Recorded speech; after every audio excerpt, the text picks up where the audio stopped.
Good evening, brothers and sisters. Welcome to Encounters, the late night spiritual UFO talk show, Encounters. I'm your host, CmdrAleon. Welcome, everybody. And we're with you tonight, as always. And good to have everybody with here. Tonight, I'm wearing my Ashtar Command button. Let me show you to you. This is my Ashtar Command button from the Ashtar Command when I was with Ashtar Athena. And this is a symbol of our Ashtar Command. So I'm wearing that tonight. You might see it here. Let me give you a better show. Ashtar Command. So welcome to the show. It's going to be a good night. Last night's show was great. I think I'm one show behind downloading. I just downloaded last Saturday night show with April and myself is on YouTube. So you can watch our show from Saturday night, Ashtar Command Q&A with April and myself from last Saturday is on my YouTube channel, Ashtar Command Spaceship News. I want to welcome everybody here. Things are really amping up, and I was guided by the command to a video, and I'm pretty sure this video is going to disappear. Not my video copy, but the original video is going to disappear. Good evening, everybody. Jim, hello. And we'll get into that video. I posted it earlier this evening on my Ashtar Command channel here on TikTok. It's a brand new video posting, and when you see it, it's going to blow your mind. The video was recorded about over 18 hours ago, and I have a copy on here that I posted because I knew it's going to disappear. It will disappear, without a question. Rick, welcome. George Allen, Jenny, Nicole, good to have you with us.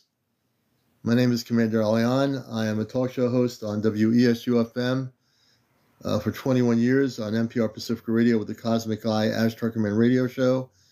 I'm also a contactee from the 60s for new people that are coming in here. I'm also host of this show since 2023 when I came on here, which went viral. I've done workshops where I take people off planet to the golden ship of light to get them trained to get used to going off planet. We're doing well. Good to see you, Days, Loretta.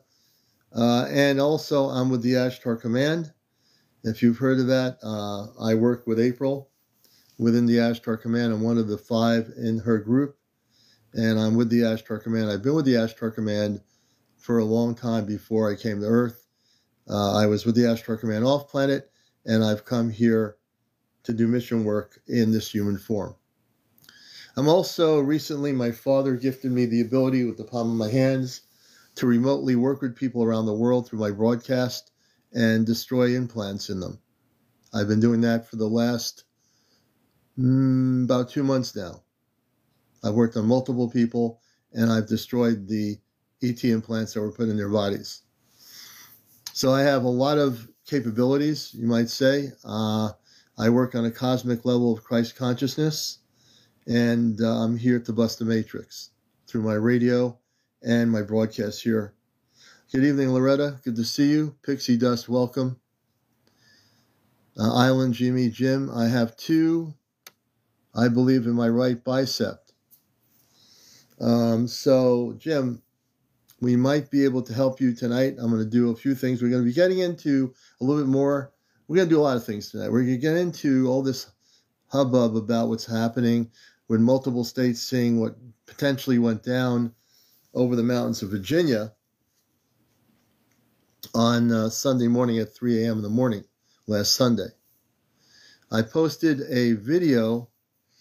I asked the Alexa app a question, and I got multiple answers. Now, when I did this as an experiment. I'm not saying that what the Alexa told me is my cat's talking. That is true. It's just to give you an idea that the app, you could manipulate the app to say things, and it doesn't mean that it's actually true, but you can manipulate her. She can be manipulated if you ask the right questions, you know. But when you listen to the video, she does say something interesting. Now, I asked her the same question, and I got like 3 or 4 different responses from her regarding UFOs. So I knew at that point that you can't necessarily trust what she tells you, because it doesn't necessarily mean it's true. Okay? But anyway, that's on my channel here, my main page. The new video of this spaceship off the coast of the Chesapeake Bay near Langley Air Force Base.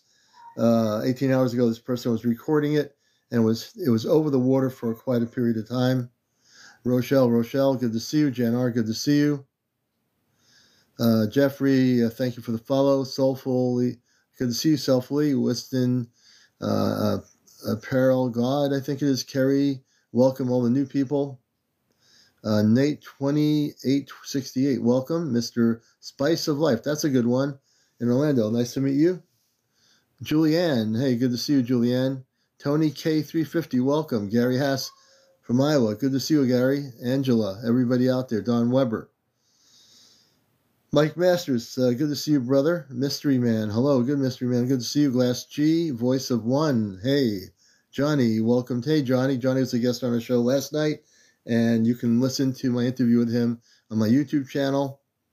I think that show's downloaded now. If it isn't, it'll be downloaded before the morning. So we have a lot. Anna, good to see you. Mystery Man, glad I could make it. I'm glad you're here. Sandy, good to see you, Sandy. Albert Smith. Merriweather, good to see you, Merriweather. Everett Soto, hello, Everett Soto. Peace, love, and light. Let's see, Beach, Susie, welcome. Austin, hey, Austin. Marta, welcome, Marta. Anfield, Lupita. Anfield, thank you for the share. Everyone coming in here. So we're going to have a good show tonight. We never know what's going to happen on Encounters. Chronicle, hey, Chronic Michelle, good to see you. Hey, Marie the Wootis, good to see you. Howdy, howdy, howdy. Merriweather, good to see you. One of my moderators, Nadell. Let's see, Gwen, Random Girly, welcome.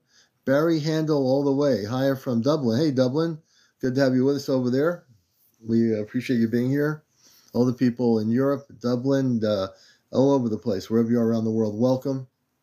Adrian, definitely a magnificent day for you as well. Susan Murray, good to have you with us. Blessed Mom, hey, Blessed Mom.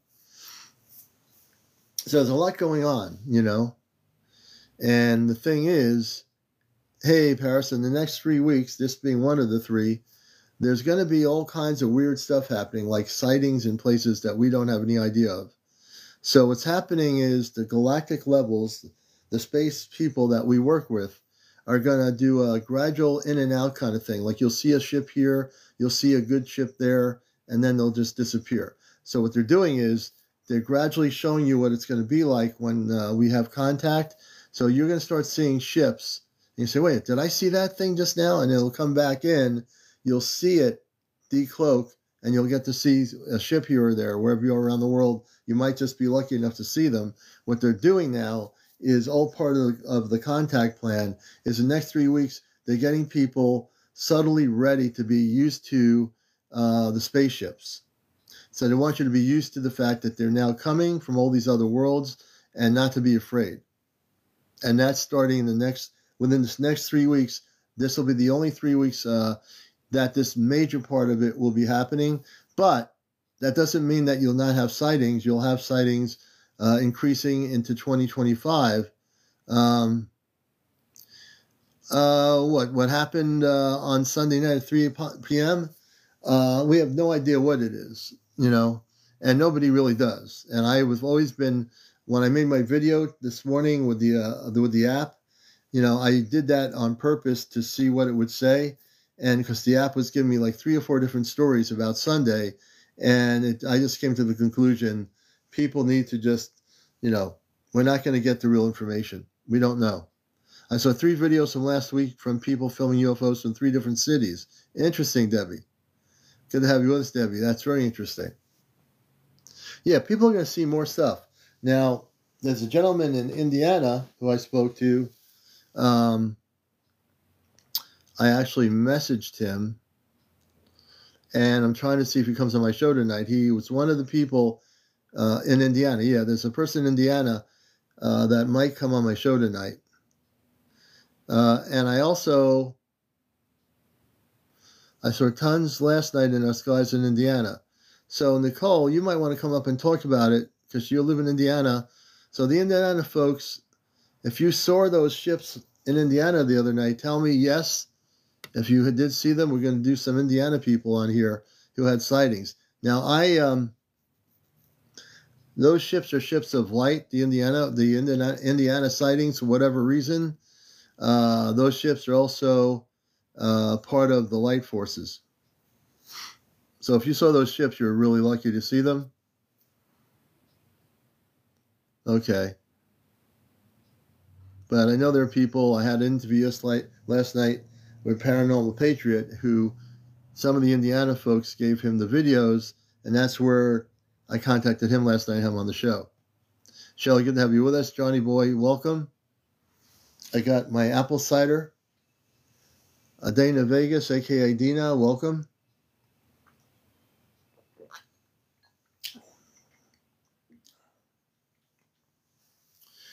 Good to have you. Yes, I got the apple cider.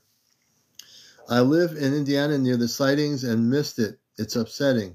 I'm sure there'll be more cool. I think there'll be more. And let's see. Yeah, Chad, I think the lights are similar. There were 3 states, including Indiana, that had similar sightings. Spice of Life, you will eventually. Everybody will. Hey, Sassula Mama, good to see you. Hey, Monica. No, that was just one night because I didn't have any cider. I got the cider. Everybody will eventually get to see things. Moon Song. I think it's Moon Song. Tisha, Derek. Let's see. Jane. Jane, welcome, Jane. Good to see you. Robert. Everybody. Hudson. Let's see. Flint. Hetty. Hey, Hetty. Good to see everybody here. Center. Welcome, Center. Everybody coming in here. Center Star. Welcome, brother. Roland Olson. Again, like I said, I got my Ashtar pin on tonight. I haven't worn this in quite some time. I got this from my dear cosmic mom, Athena, in LA, when we were doing workshops together.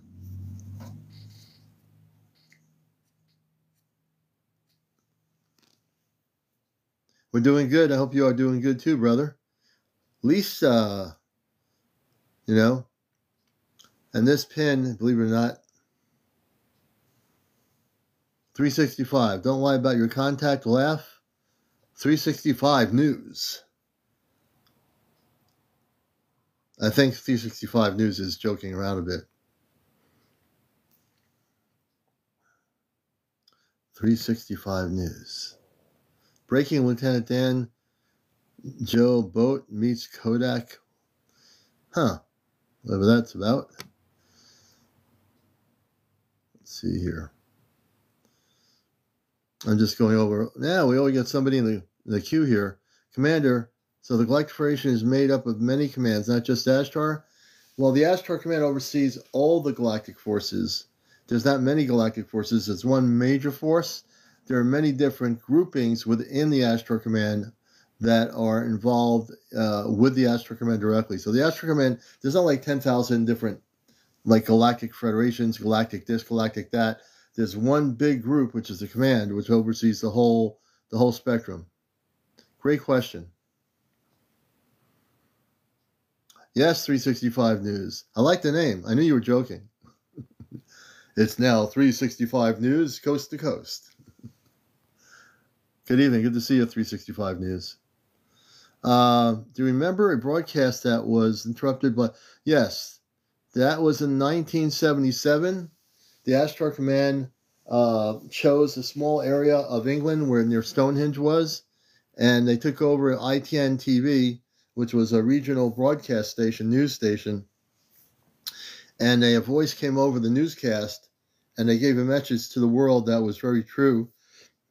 People were saying, how come that wasn't heard all over the world? Well, wherever they were in space, they broadcasted it to that area. But years later, that broadcast became viral. It's anybody on YouTube that's into the subject took that video and made it viral.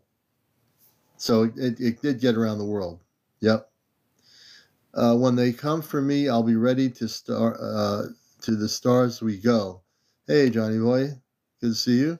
Lavola, Ghost King. Let's see. Greetings from Huntsville, Alabama. Hey, Mills Lane.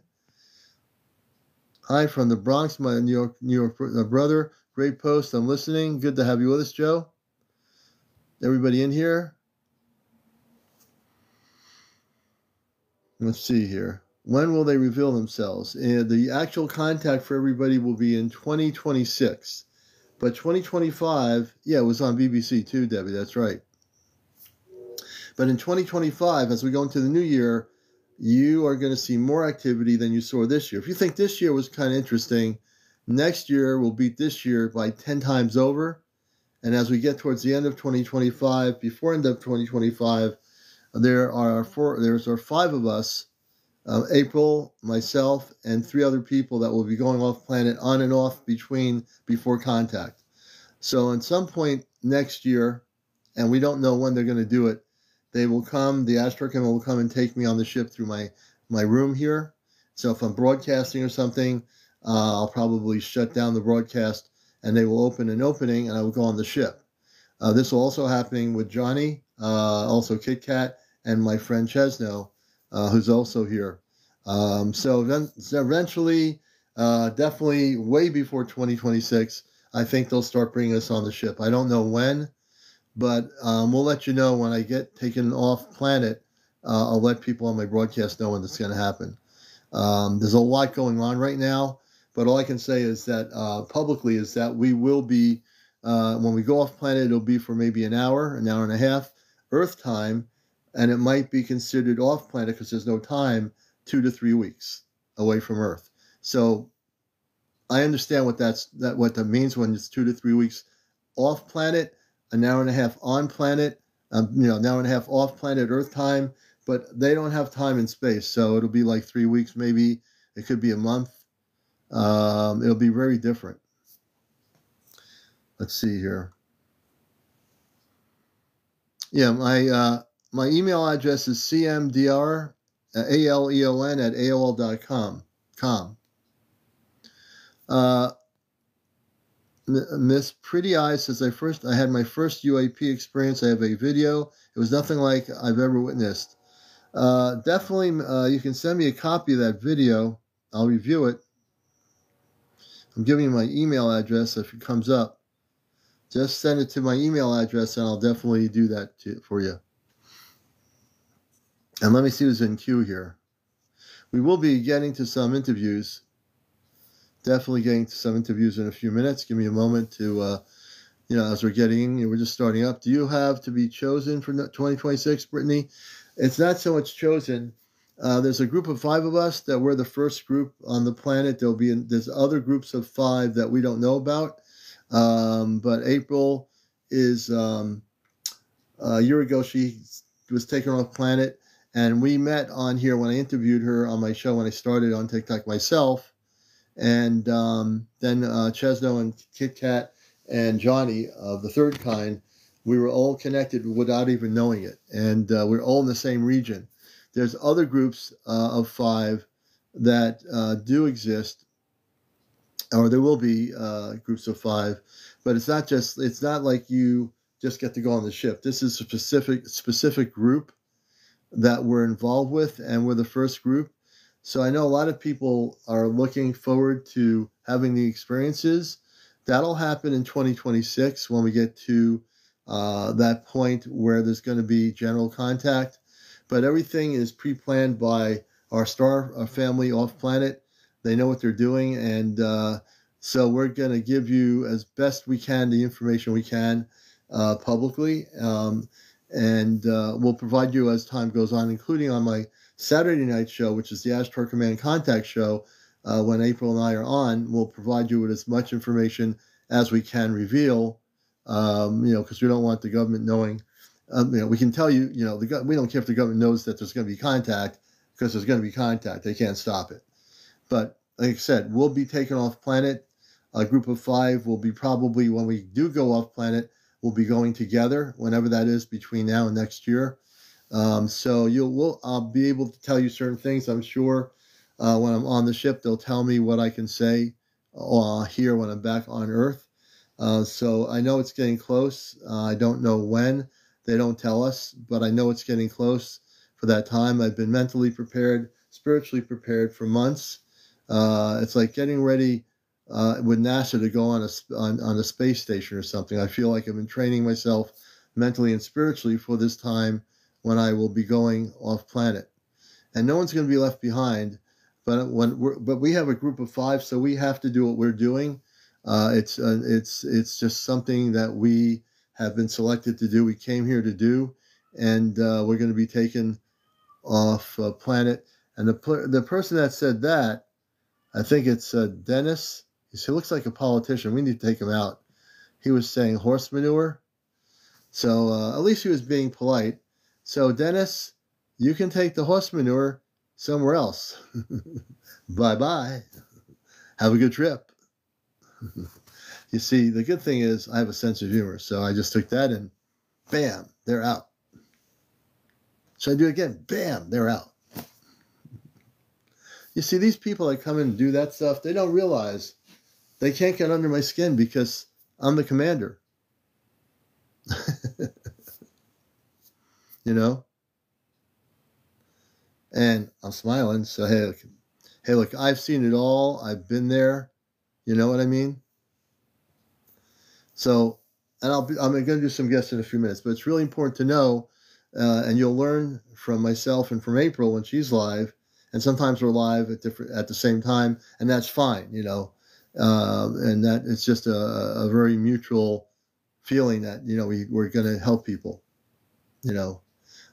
And people that want to make contact, I kind of suggest that you take time to slow down a little bit, meditate, go within. And you're going to the moon? No, I'm not going to the moon. I don't want to necessarily go there. But when I do go off planet with the other 4, it's to do mission work. It's to get educated about what we're going to do to help people on this planet, to get everybody prepared. That's the reason why we're going. And I was involved before coming here. I was the head of intergalactic communications for all our spaceships off the planet with the Ashtar Command. That's why I love media, because when I was on there, we didn't have this. It's different. I can't explain it much, but it's different. Housewife Haxie, blessings to you. Godek, good to see you, brother. Mystery Man, I believe I'm in contact. We're going to have, I'm going to bring a person on now, and then Mystery Man, I think we'll bring you on. And we're going to, like I said, if you want to be interviewed on the show, part of what I do here is a lot of different beautiful things. But one of the things I like about doing these shows is hearing your stories. I just love people's stories, you know? Yeah, mission work. When I say mission work, Rhonda, I mean that we have different things we are responsible to. We'll have our space family will be giving us our gifts. Whatever those are, we'll be giving them. One of my gifts that I'm able to do that my father gave me on the ship was the ability to remotely destroy implants. And I do it with my palm of my hands. I destroy them. I take them out of the body of a person and destroy them. So I've been very humble about that. And I'm sure there are many other things I'll be activated to do when I come back to Earth. And everything we do will be to help everybody. And eventually all of you will be helping everybody at some point. How do I stop dreaming of them? Usually we're going to have to bring you up too. I have a few people. Don't go anywhere. I am going to do guest interviews. I'm going to bring up Center Star. He was first, and Godek will be second on my list. If you wish to be a guest, you have to be over 18. Get on my guest list on the multi-guest option, and you can press that to become on the list of guests. And again, no foul language. You have to be over 18. No cursing, no drinking, no smoking, no vaping, no drugs, no drunks, no religion, no politics, and no, what else is it there? No religion, no politics, and no paranormal discussion. There you go. Center Street is going to Center Star. Why do you call you Center Street? We have a cafe uptown called Center Street, so I'm calling it Center Street. Center Star is an old friend, and he'll be our first guest. You're watching Encounters. Welcome, brother. Hey, how are you? How you doing? I'm good. I came in on Sunday, but I think on your Sunday morning stream or a Sunday afternoon, the one where I think you were talking to a John who is a military person, 70 years old. Yeah. I have two things. One, I just wanted to comment on that. He was talking about how the craft made a whooshing sound. And I've been in a storm before where it was not tornadic, but it almost sounded like a mothership going overhead, and it made that same sound. It was like, wow. Like wow, that's interesting. Sound. Like they described like almost like a steam engine going. Yeah. You know, but it doesn't sound exactly like a train on the tracks. Like people think of a train, they think a train on the tracks. They're talking about like it sounding like steam engines going. You know, that's exactly. Yeah. But his story was fascinating. Go ahead. It was. The reason I came on today is, so you know how kids do things and they just walk up to you out of the blue and they're like, "This happened and I didn't tell you about it," right? Yeah. So my 19-year-old comes up to me and he says, during CV, I don't know if we can say that word, but during CV when all the kids were at home on computers and they were doing homeschooling from computers, he had this message come through and he was smart enough to screenshot like 43 seconds of it on his computer, and then he made a recording of it on his phone to bring down to me because it's on his school laptop and he doesn't have a way to export it. Wait until you hear this.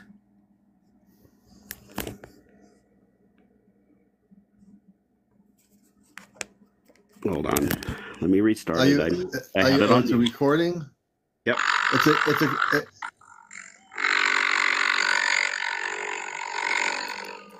Oh, my cat's going nuts here. Okay. I hear I can't understand what that is.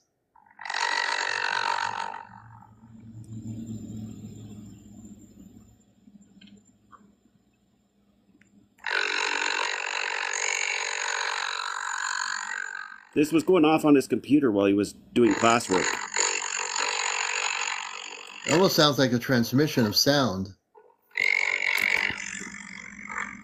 I stopped at like 30 seconds in. I'm sorry, it's freaking out your cat. But basically there is a humanoid like voice behind it. It says, "Arise human, hello with love," or it says "Arise human, with love human. How are things going with humanity and death?" And then and it's very slow and it's that garbled sound. And then it has like a couple other words, but he cut it off at 43 seconds in. It takes like 43 seconds for that whole message to come through. Oh, wow. That's what I'm hearing. And the weird thing is like I would write it off as just a transmission issue, except for the words I'm hearing are it speaking like in general to a human, if a human can hear this person. Yeah. So were they trying to communicate with your son? Well, he doesn't know. All he knows is he kind of freaked him out. He was in the middle of school. He didn't tell anybody because he has schizophrenia already. So he didn't think anybody would believe him. And at first I kind of didn't until he brought me down the phone and a recording of it. Yeah. You know what I mean? Yeah, that's interesting.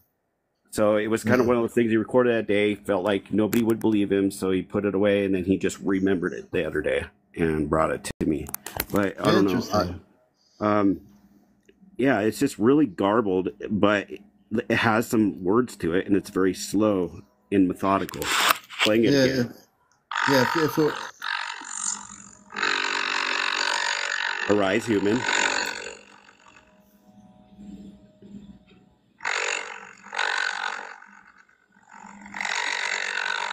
With love, hello. That's what I hear. And then you there? Forgot about that part.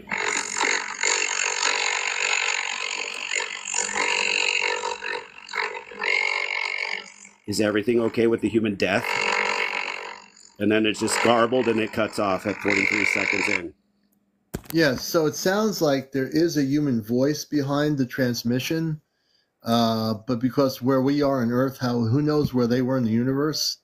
and so their human voice can come through, but I can hear the word. There is words to it. Yeah, absolutely. I got my earpods on. Is there a way of slowing it down?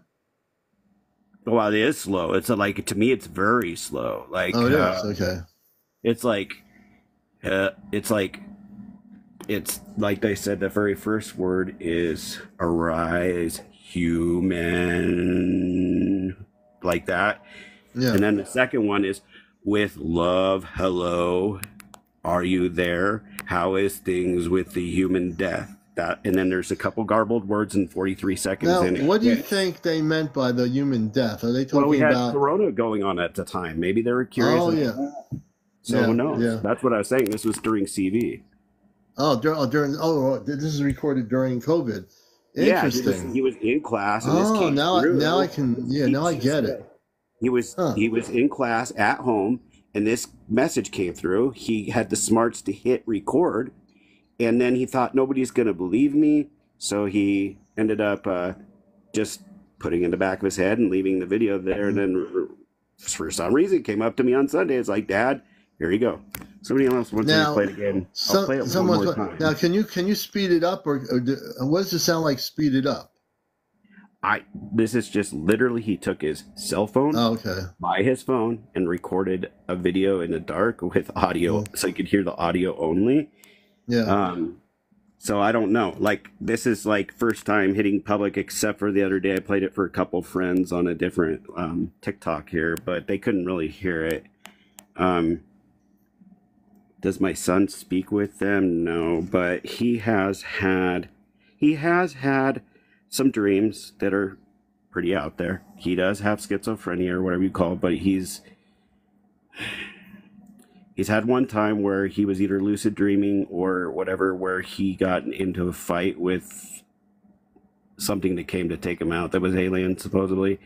He's had dreams or visions where they told him he's a prince in his former life, an alien prince. I don't know. But anyways, like, that's neither here nor there. Like, the bottom line is, this just randomly came over the computer. It was, unless it was directed at him. If it was directed at him, they would have said his name. They would have said, hello, my son's name. Yeah, no. Yeah. How do you think they found him? Well, that's, again, I don't know if it came through all the school computers. If he doesn't remember if it went on beyond that, he just recorded some of it so that people couldn't call him crazy, but then thought better of sharing it with anybody. I was the first person he shared it to, and that was on Sunday. Yeah. But anyways, I'll play it one more time. And I bet a professional person in broadcasting can take that audio and clean it up, and we can hear the actual voice. Yeah, probably. I've never heard like garbling like this style of garbling. It's weird. It's almost it's interesting. I don't know. But anyways, I'll play it one more time. All right. Sorry, it muted again. Hold on. I'm restarting it. I don't know. There we go. That's him turning it.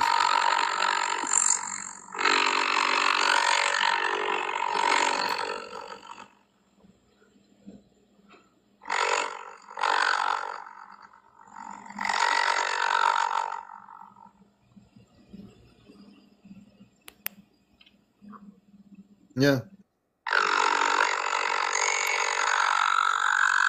That's where he said you there.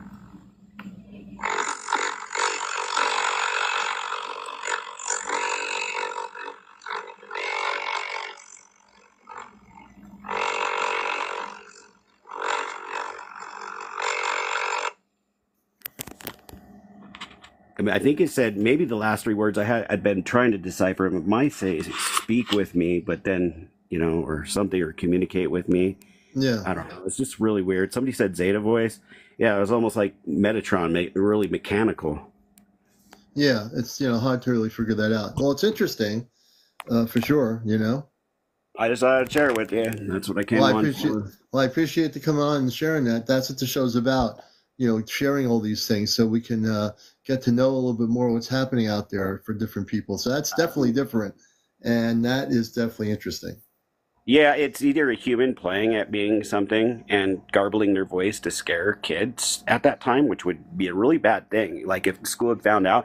If I had found out then and I went to school at that time, somebody would have been in trouble for that crap coming through on Now, his do you think computer. some kid would be doing something like that, or do you think this came from outer space? I don't know where the signal came from. It just picked up on his computer, which should have been very secure because it's a school computer laptop.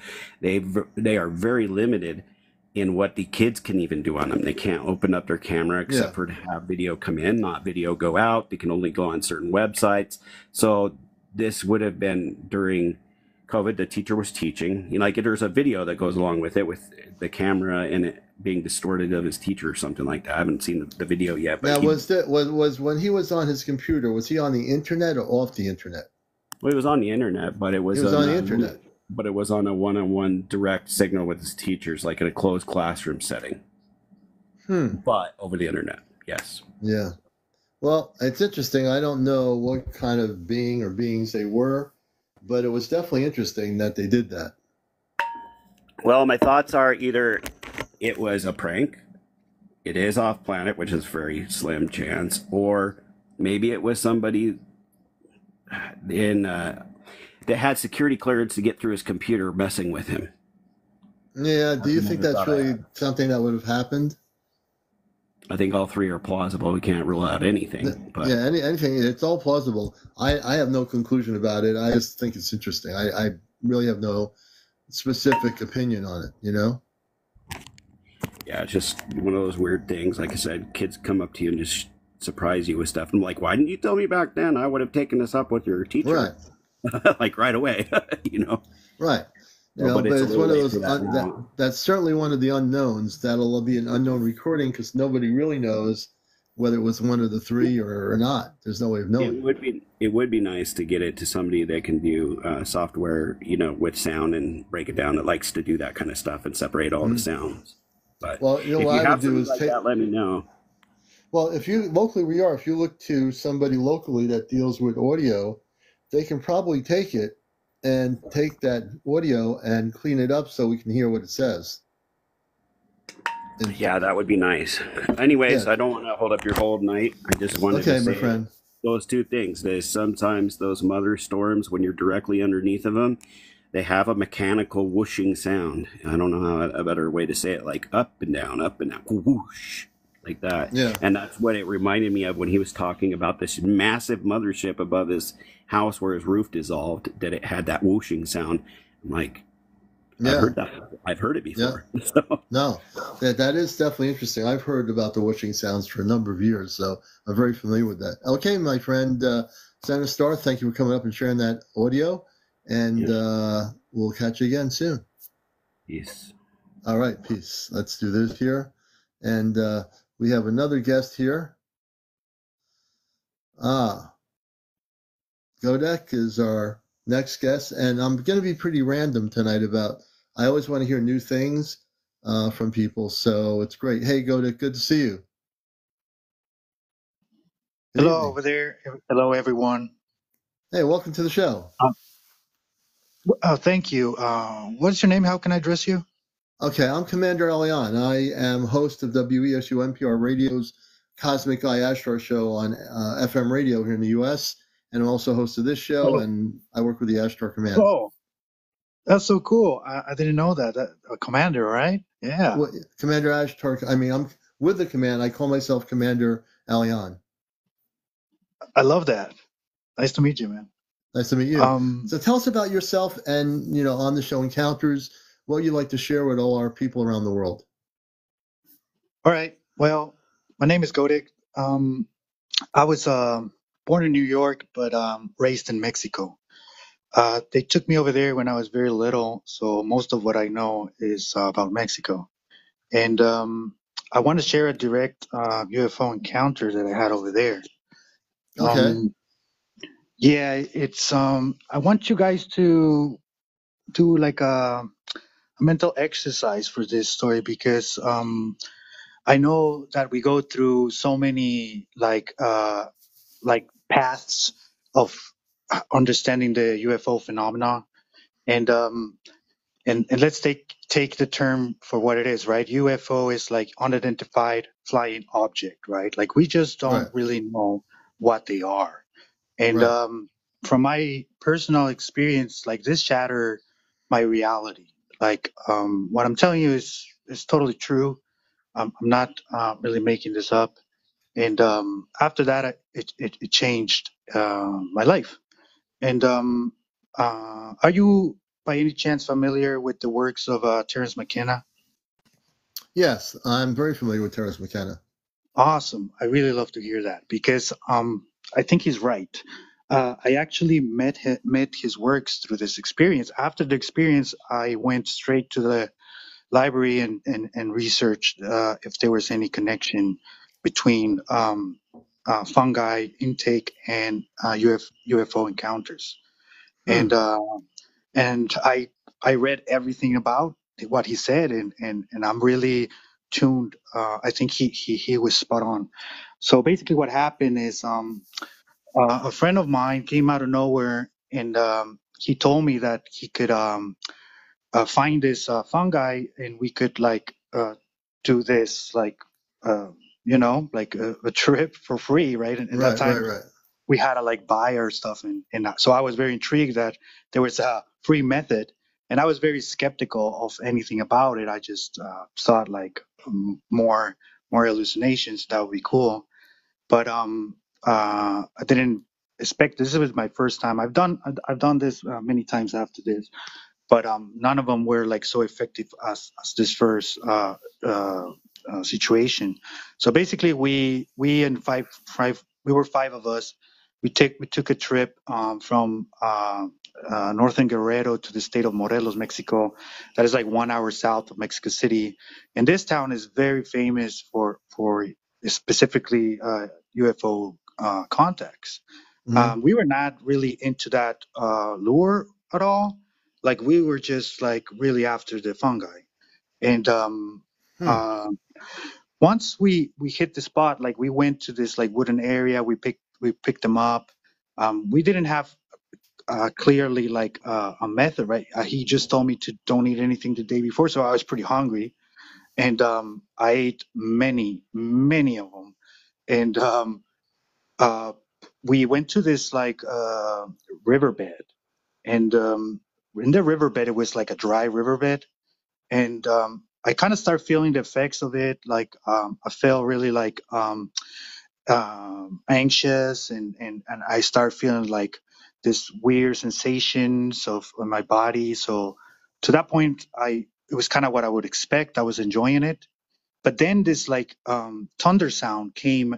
I'm talking about a really blue sky day, right? And I remember Hmm. hearing this thunder more and more, and it was like far away, and then it was like it was far away, but it was still there. And then this thought came into my mind of like how the hell there's thunder in such a nice blue sky day. That I found it like once I that thought like kind of smashed in my mind. I noticed that something moved in the bushes. Like the best way I could describe it was like some kind of like fast animal, like maybe like Hmm. a Jurassic Park Velociraptor kind of movement. Like it just Hmm. went, like it was a considerable size, but it moved and it scared the hell out of me. I was like, what in the hell is that? Like Right. there's no animal in that zone that can do that. And then I just like resorted to like kind of close my eyes and breathe.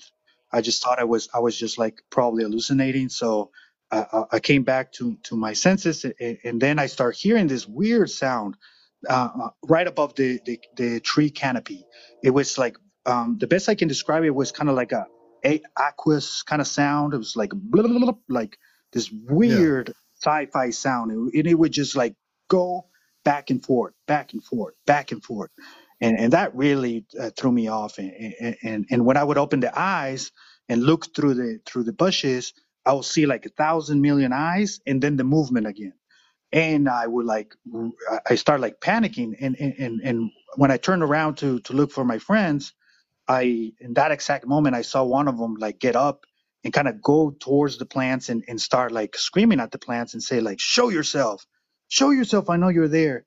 And then I really start like losing my mind because I'm like, hey, there's something out there, right? And they're like, yes, like we were all hearing this thing, and I'm like, I don't think we should be here, right? We start had this sense of like, let's better get out of this riverbed, and we proceeded to move from that point just out of this like weirdness, and we got into a clearing. And once we were in the clearing, we kind of start sharing this, like the experience of like, what was that? And I'm like, well, I saw this, and somebody's like, I hear that, and once we shared the experience, the sound came back like this watery sound, and but now we were like in the clearing, so we could see right up in the skies, but to our surprise, it was like invisible. Just the sound was present. Mm-hmm. And then we were sharing like, well, clearly we're hearing the sound, everybody, right? And I remember my friend just kind of telling us like, please just shut up. I can't take this, right? As he was just like I can't understand this, so please just let's just stop talking about this. And were you all taking this thing out there when you were having this experience? Yes, we were all. Okay, so do you think some of it might, and I know it's Terence McKennan's work, do you think a lot of it might be induced from the taking of the natural substance that you got yeah, that? absolutely. This is key element. If you remember his works, he told like the fungi will be like equivalent of a telescope for this phenomenon, right? In his works and his minds, right? It was like a necessary tool to actually like get to the situation, right? And I learned this after, right? So take in mind that I'm completely ignorant to Terrence's work at this point, and and of anything of right, this is the first time I ever did that intake, so I didn't know what to expect. And after we're in the clear, like as we are in the clearing, my friend, one of my the friend that took me there, he starts explaining me about another time that he was over there with another friend, and he points out to the mountain and he's explaining where they were like kind of like going towards. And then he goes into silence, and he says clearly, I remember, he says like, what is that, right? He points to the sky, and I turned my head up there, and it was this like black dot, like a huge black dot, right? And it was moving very slow, and it was coming like in an angle that it was going to do this like passing of an eclipse effect to the sun. So we're watching it like black because the sun is on the back, right? Yeah. And it's just like going like moving slowly across the skyline. And so in my mind, it goes all the possibilities, right? I'm like, well, that's not a helicopter, that's not a plane, that's not a balloon, it's not this. Like I'm just going. I remember the list I did. I was just like, and I start getting more. I start feeling this presence now. That everybody's just like in the same panic. And I remember looking at them like, how are you guys even doing this? I was trying to blame them, like they were Right. like somehow creating this. And and once this thing hit the eclipse point, like everything around us went into mute. I remember Wow. the birds just like completely going silent because there was many birds singing. It just went silent, and then Huh. like time space kind of like mutated because I remember my friend falling on his ass, like he was falling in slow motion, and he was at the same time screaming, and I could almost see his scream, like I could see how the words were extending, and he was just like giving a scream of panic, and I was moving, and I could like see my hand that it was in slow motion. Everything was in slow motion. It was the weirdest sensation, and the sound I remember, it was kind of like being a bug inside a glass, like you were like trapped So for a when you had all this happen, though, the bottom line is when you took this, because it's really key for me when I yes. teach people things, is I tell people especially to your temple is your body. Even though Terence McKenna does what he does, and he's had that experience to get him there. One of the things I teach now, especially when we're getting to have contact, everybody needs to be clear of everything, whether it's natural or not. Now's the time where people they're going to have to go within, meditate, and those things might have been the beginning of opening up your consciousness, which is beautiful. But now the thing is to do it without any of that and just go within and realize that you're going to make contact with your star family without anything other than your consciousness. Yeah, I could see that totally as a possibility for sure now. but back then this is very novel, right? So just let me continue it so you can see the point out, because I want to share this with you. So once that eclipse effects like kind of moves from the sun, it leaves us back to where we were, right? So instantly when I hit the ground, I see my friends kind of scramble around, and the guy that it was like the leader, he just takes off running, right? So we run after him, kind of like, well, if he has the car, we need to follow him. So he runs for, like straight back to the car, and we follow the group, right?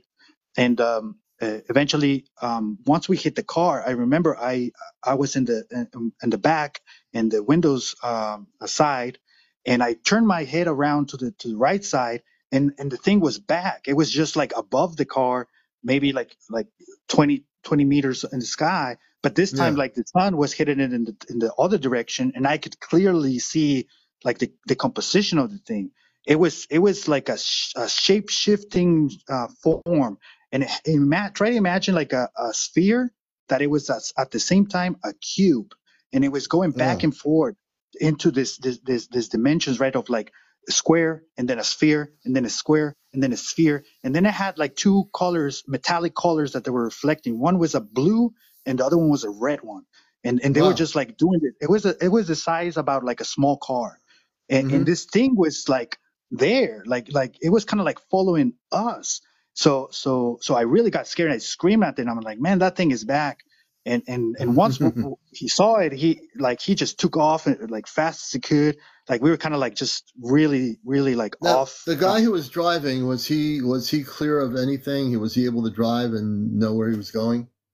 Yeah, he did it. Like he ran and he took the car. Like I mean, we were like able enough to do all this stuff. Yeah. It's not like we were like unable. Like I was still conscious. I still know my name. I still know where I live. Yeah. All that was fine. So you guys got away from there, right? Yeah, and so we take off from that thing, and we got into town, and that was another weird situation because right as we hit the town, there was a police checkpoint. I don't know, they were looking for someone. Something happened, and they were going car after car. So we hit the line. This is not something that often happens. It was just like there. So we got really scared because we had our stuff. So I remember scrambling. Everybody's just like, let's hide everything because the cops are coming, right? Like we're next. And once the car was like the car in front of us was like checked by the cops, like they jumped us, like we didn't even exist. They just went to the car behind us. So we were just like looking at each other like, what the hell? They didn't even like address us. So like that was the weirdest thing. So you got out of that. So as you continued in your story, you get to the checkpoint, and what else happens? That's kind of like the end of the thing, because we went up to the towns where you can see all the part of the where we were, like the more wooden area, and we couldn't find it. So that was kind of like the end of the vision. Wow, right? Interesting. So that sensation of being kind of like on another frequency or invisible kind of linger a little bit more, but eventually I think as it wind down, we kind of just like came back. But I want to relate. I want to relate to you that this thing, it never felt to me as a ship. It never felt that it was like driven by some creature. It felt like it was the creature itself, and it could just like basically shapeshift into anything it wanted to, because it was kind of like. Do you think it was like you know what a Merkaba is? It's a living being or human. A Merkaba is where you take your human form and you can turn yourself into a spaceship, but it's basically you creating the ship, and it's a part of you. Similar to what you're saying, a Merkaba. Yeah, I can see, because that was what Terrence was proposing. He was just saying like this could be like like a mental model or something. Like he was kind of saying that like the this is the thing. Like I think they're creatures. Like what it told me is like this. Like you know how when you're flying in a plane, you see up there all those clouds, how beautiful it looks. My guess is that they live there, and these things can just like actually like come up and down from that stratosphere zone, because this thing like it was conscious. Like this thing was interacting with us somehow. It was aware that we could see them, maybe because of the frequency of the brain, because we were changing our brain waves. So this thing, it was like, oh, you guys can see me, check this out, right? And it's just like interacting with us. But for us, it's like terrifying because it's like, how the hell we're gonna like talk with this being? And I call it a being because I went into research of the zone too, because once I realized that they are real, I start talking with people, right? And the people over there tell me that they actually live there. They're like, oh yeah, they live in this mountain and whatever. They talk about it like it's nothing, right? For them, it's like, oh yeah, that's something we know as locals. And I'm like, holy shit, this shit is actually real. You guys are crazy. We have to watch the language only because we're on Oh, TikTok. sure. But no, I think it was an interesting story. I'm one of those people that have been teaching people naturally how to go off planet. I take people. I did a few workshops early this year where I take them onto a ship of the ship of the golden light, and I take them out of their bodies. Their bodies are safe, but strictly through higher dimensional music. That's it. And then I take them off planet. They go there. They remember everything. They keep journals, and they have real experiences. Now this is way different. But I'm really into seeing people more now, especially when we're getting towards contact. I'd like to see everybody, no matter how beautiful, whatever we're doing to get there, just be completely clear and keep your temple clear, which is your body, and just allow yourself to make contact through whatever planetary system you're from through natural ways, which is the way I do it with everybody, is to just naturally go within, listen to higher frequencies of music, vibrational patterns of music, and just clearly, to have that direct contact with your star family. That's going to be really crucial for everybody to start doing that now, because we have about a year before contact, which is 2026. I could definitely see that method to be a one way of working, because this has to be with the frequencies that you can open that eye to actually like look at this other reality that is like overlap on us, and this I just want to like put that possibility out there, because I'm in this boat of like, well, maybe we're not like so much seeing ships, but these creatures might be just like being here before us for all we know, because if they Well, chose we are seeing ships. The thing is, the thing is, because I come from off planet, I can say that my father, my mother, my two sisters and brother are on a ship. They're monitoring our show from a spaceship right now. So we are seeing ships. The problem with, and I say that in a very positive way, the problem with mushrooms and all these other things to get there, you don't need them to get there. We have to have confidence in our own ability that we were created with all these things internally in us. We just haven't used them. We want to get to them, but they're already there, like our DNA or our the things that are in us. My whole thing is to wake people up in a natural way where, do the meditation. Like one person just mentioned, they used amped up Christ ambient music in meditation, and that exploded their consciousness to the cosmic realm. And that's exactly where I want people to go. I mean, I've read Terence McKennan's work over the years. I mean, I was born in 19, I've been around since the 60s, but I also think that I think now we've seen that level. We now need to go to a higher level, which is without any of that stuff, and just go straight for the cosmic. You know what I mean? Well, yeah, I see. I mean, I can notice that you have like a reservation about it, but I will make an argument that this is a natural way too, because those things they just grow. God created those like fungi and other power plants, and it could work for different people, right? Like some It might people work. can. It could work. To some people, it might work for, and it's not so much an argument. It's just I just think we'll have a little bit of distortion happening if we do these things, and I just want people to have the most beautiful, clear experiences, because our body is our temple. And if we don't Yes. take care of our body, I don't care whether it's whatever. I just believe after all these years of being through different things, that the clearest way to get to contact with your star family is without anything but your consciousness. That's all you Yeah. need. Oh, I could that's see it. that because it's not a guarantee that it's like a replicable phenomenon, because I did it many times after, and Yeah, I never replicated that, even if I yeah, looked for it. But it opened up other aspects, because I was doing other experimentations that have like to do with like lucid dreaming and stuff. But oh yeah. this aspect of like the contact was real. Like if it was me alone, I would probably say that I hallucinated everything. But as being five of us, like that thing really broke my mind. Like I thought miracles were not possible, But now I think it's just a matter of frequencies, that we are actually just very locked in this like human modern experience that Well, teaches us that we are just we're not really locked into it. There are 7 billion people. There are billions of people locked into it. But I would say, for sake of discussion, everybody watching the show is not locked into it at all. There's millions of us that are totally awakened, and we're having beautiful experiences. We're having contacts. We're having cosmic dreams where we go off planet and they meet their Pleiadian star families. Tons of people I've interviewed are having these experiences right now, and I think there's many more that I'll be interviewing before now in contact that are going to be talking about. And I'm sure there are people in what you're saying. There's a grouping of people in our society around the world that are doing that too. So it's not for me to judge that. I'm just saying I really do think people need to just clear their consciousness.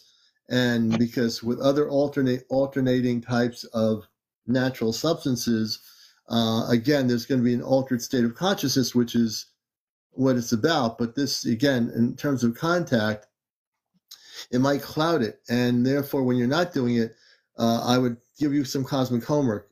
Try to communicate, meditate with higher dimensional music without any of that stuff for a few weeks, and see if you can make contact with your Christed cosmic star family. And I'd like to hear what happens with that. Yeah, definitely. I want you and the rest of the listeners to like consider this, because I think it might be something that is coming to like as a parallel of the version of like extraterrestrials, right? What about intraterrestrials, right? What about beings that are already here and that we are just like about to make contact with them? They've been here all along and they're observing us and they live with us. So one thing to consider, because I recently saw like a movie that took that concept and it blew my mind. Like they made it into like a thing that ate people and stuff, but you know how Hollywood it is. They always want to like make it like some evil stuff. But this Well, thing you know didn't felt what? like evil. No, I It got felt like you. it was curious and it just wanted to like make contact, and we were just like too like low vibe for us, and we got scared. That's I think what happened. Well, you know what it is, to tell you the truth, because I work the Astro Command, I have a lot of information. There are spaces of space people living in our oceans. There is the inner Earth, where very beautiful men and women who live within the inner Earth. If you know about the inner Earth, the Agartha network, we already have space people and families living here on Earth amongst us. It's not that they're hiding amongst us. They live. There are people walking down the street that are from other planets that are just as human, but they look slightly different. The Agartha network, to be exact. So it's not like, you know, there's contact that's been happening since the 1960s. The first contactees were people like George Van Tassel. If you read the book of the contactee movement of the 1960s, which you probably weren't around for that, read some of those out-of-print books. You're going to hear about people that were in the deserts, these Venusian space, they called them Venusians. They might have been from another planet. They were men and women, human like us, and these people went off planet and came back with a message, and they wrote books that are out of print. I have some of their books. So I've really heavily studied this stuff for a lot of years. And, you know, I think that people need to just realize that we're already being contacted. The space people have been here for billions of years, and we've been having our ebbs and flows, ups and downs. But we are going into a place now that's going to be amazing if people are willing to take the step forward and do the practice and the meditation with clear consciousness. They will, and I teach people this. And if you listen to our Ashtar Command Contact Night on Saturdays with me in April, you're going to hear a lot of stuff that's going to be happening in the next few months and next year and in 2026. All right, man. Well, that was kind of the story. Thank you very much for listening, and yeah, I appreciate the space. Oh yeah, absolutely, brother. It's all good. And I'm going to let you down here. Let's do this here. And I want to thank Godek for being here. This is Encounters, and we're going to be on till 1 o'clock in the morning, I think. So there you go. And again, if you want to be on the show, the Agartha Network has been here forever. It's the inner Earth. It's where the space people live. There's a sun within the Earth. Now, this is for some people. How could we have a sun in the Earth? We do.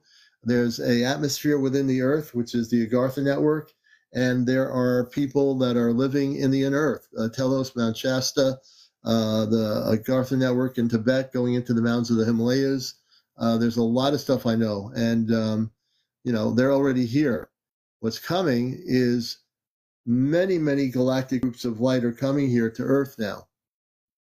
And a matter of fact, I'm going to be showing everybody a video. This is really, really going to be interesting. I posted it on my thing here. I posted it on my YouTube channel. I'm going to show you a video that was done over 18 plus hours ago. I believe this video will eventually disappear. And this is for entertainment purposes only, so I don't get in trouble. I'm going to show you this video now. Let me set it up here. This is for entertainment purposes only. This is going to blow your mind, but I'm going to show you here. Let me get it going here. And this is a spaceship. This is a spaceship. And I'm going to show it to you. Let me see here. I'm going to bring the volume down here. Hold on a minute. Let me see if they took it off yet. Is it still there? Ah. I think they took it down. Nope, it's still here. I'm going to show it to you. And this is going to blow your mind. This is a video of a ship, spaceship. This is a video of a spaceship off the coast in Chesapeake Bay. This is 18 hours ago. I'm going to show you this video here. Give me a second. Again, this is for educational purposes only, in case anything else happens. But you got to see this. Let's see here. I'm going to switch my camera.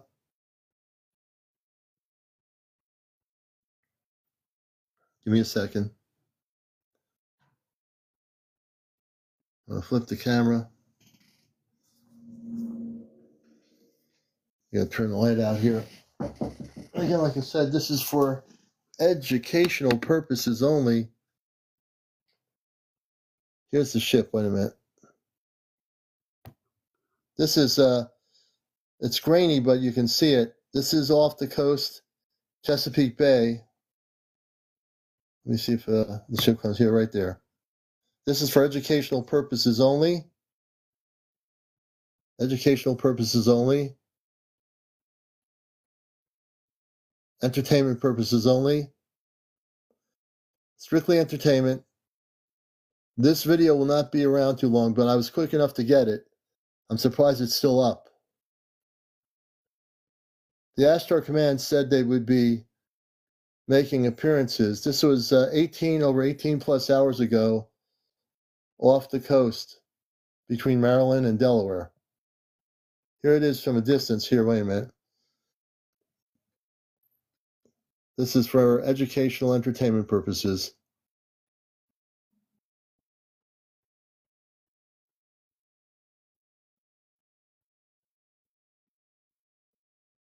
All right, on the first one to show this video here, the commander's pretty good about stuff. I know what I'm doing.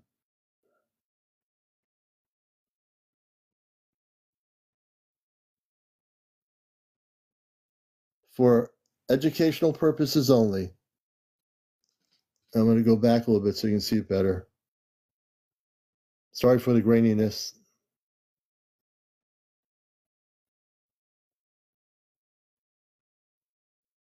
You're going to see a lot more of these things, brothers and sisters. You're going to see a lot more ships all over the planet starting to show up. That was really clear. They had a distance. Let me see here if we can get to the... Anyway.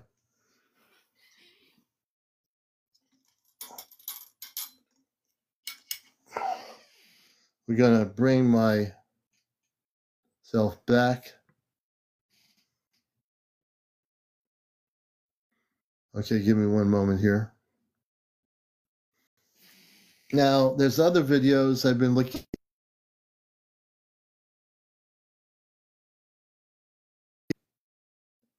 other videos I've been looking at, and so I got that video. As soon as it came up, I said, I got to get now that video. We'll see how long that video lasts. I don't think that video is going to last very long. But I'm very quick because my background's news media. So I have a very keen eye for good video that's real. And even though it was grainy, it was real. It's not CGI. It's not fake. Oh, good. And you're welcome to screen record it. I have it on my main page here on TikTok. So I know I've got it saved. So even if it disappears, I still have the video here on my YouTube channel. So it's not going to go and disappear very, very quickly. Okay. I've got some other footage I want to show you in a little bit. And there's a lot of stuff going on. A lot of stuff going on around the world. A lot of the increased spaceship sightings. People are recording things now, which is good. People are documenting all over the world what they're seeing. The DC thing is still up in the air. I have a recording here. I'm going to play a recording that I did. And this was, I'm going to let you hear the audio. Let me see here. And I actually asked the Alexa app about Washington, D.C. And I did it because I don't necessarily know what's even going on. I don't believe the Alexa app knows what's going on. But listen to this. Here, wait a minute. Let me bring the volume up. Over Washington, D.C. last night. Here's what I did. I'll let you hear the audio. This is what the Alexa app did when I asked her, what... Alexa, what were the UFOs spotted over Washington, D.C. last night? UFOs were spotted over Washington, D.C. last night. Some reports described a pyramid object hovering above the Pentagon. These sightings have prompted speculation about alien activity in the area. No official explanation has been... All right, now that was... I asked the app that question early this morning when I got up and had some breakfast. I did some experimentation. Now, I'm not saying what the app said is absolutely correct. I'm not jumping on any bandwagons here, but I'm experimenting with her, trying to get her to answer questions. Normally she'll say, I don't know that one. That's her response. When I ask a specific question about extraterrestrial things, she says, I don't know that one. When I changed my question, she responded and answered it. Now, I'm not saying what she said is correct or not correct. I want you to just hear it for the sake of information.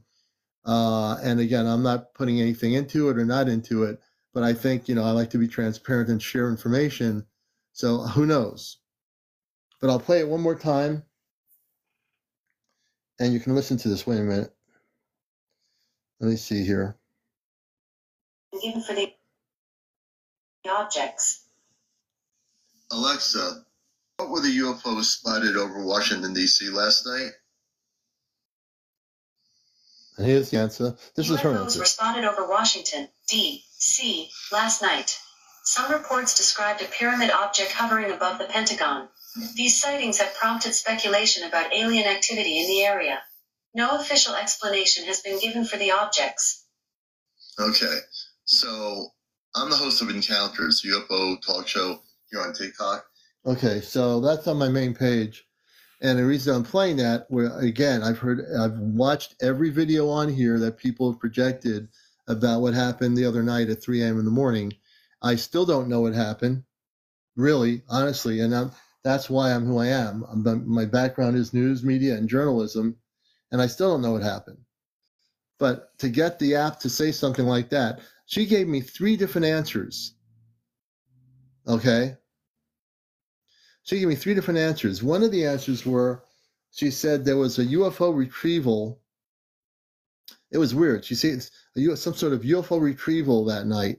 And then she goes on a little bit about it, and then she stops.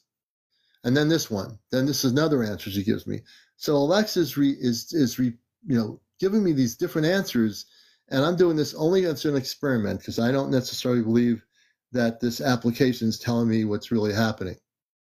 But it's interesting that she was speaking out of the box of her normal, routine and responding that way.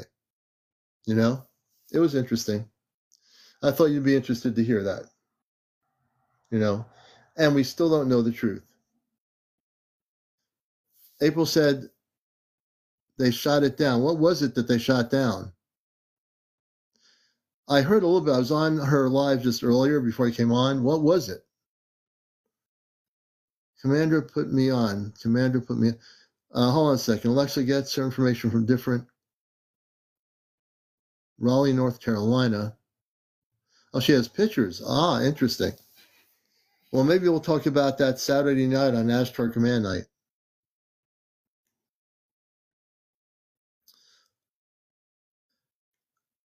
Now, the Ashtar Command is definitely not out to create conflict.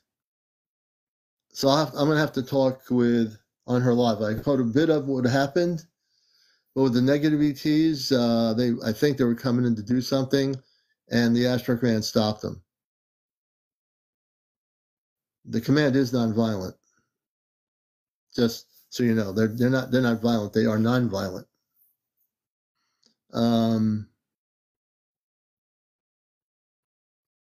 I'm just reading comments here.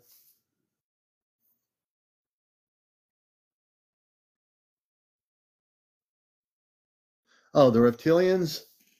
So they basically took out the reptilians. Well, the reptilians are the ones that have been causing problems for over 70 years on planet Earth. Yeah, I'm glad the reptilians were captured or whatever.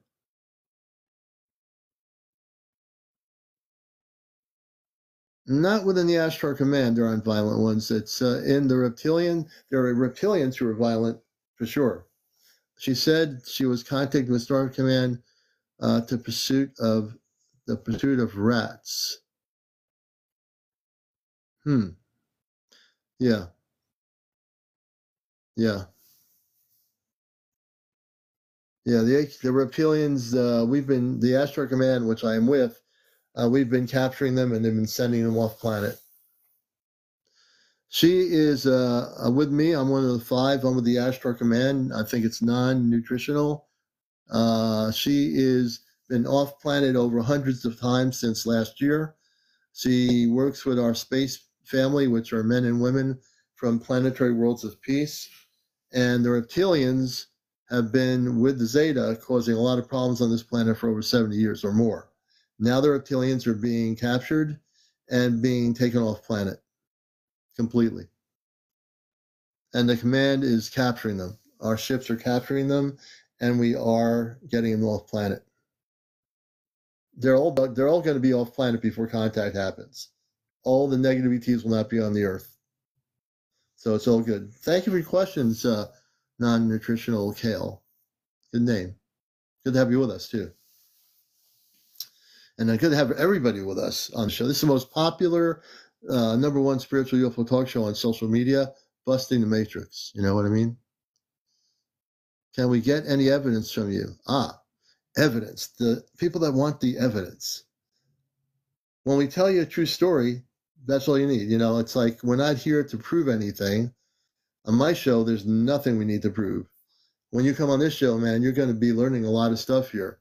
And we're going to unlearn all the stuff that they, in the textbook, in the 3D world that you've been taught, all of us, you know what I mean?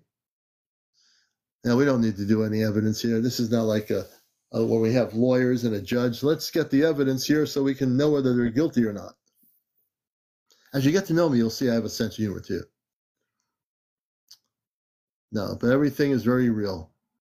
The reason why we want evidence is because we haven't experienced this reality of real. We've experienced the reality of the 3D world, and we think that's real. There's nothing more important than to expand beyond the 3D world. And it's you are in there. So either you're awake or you're not.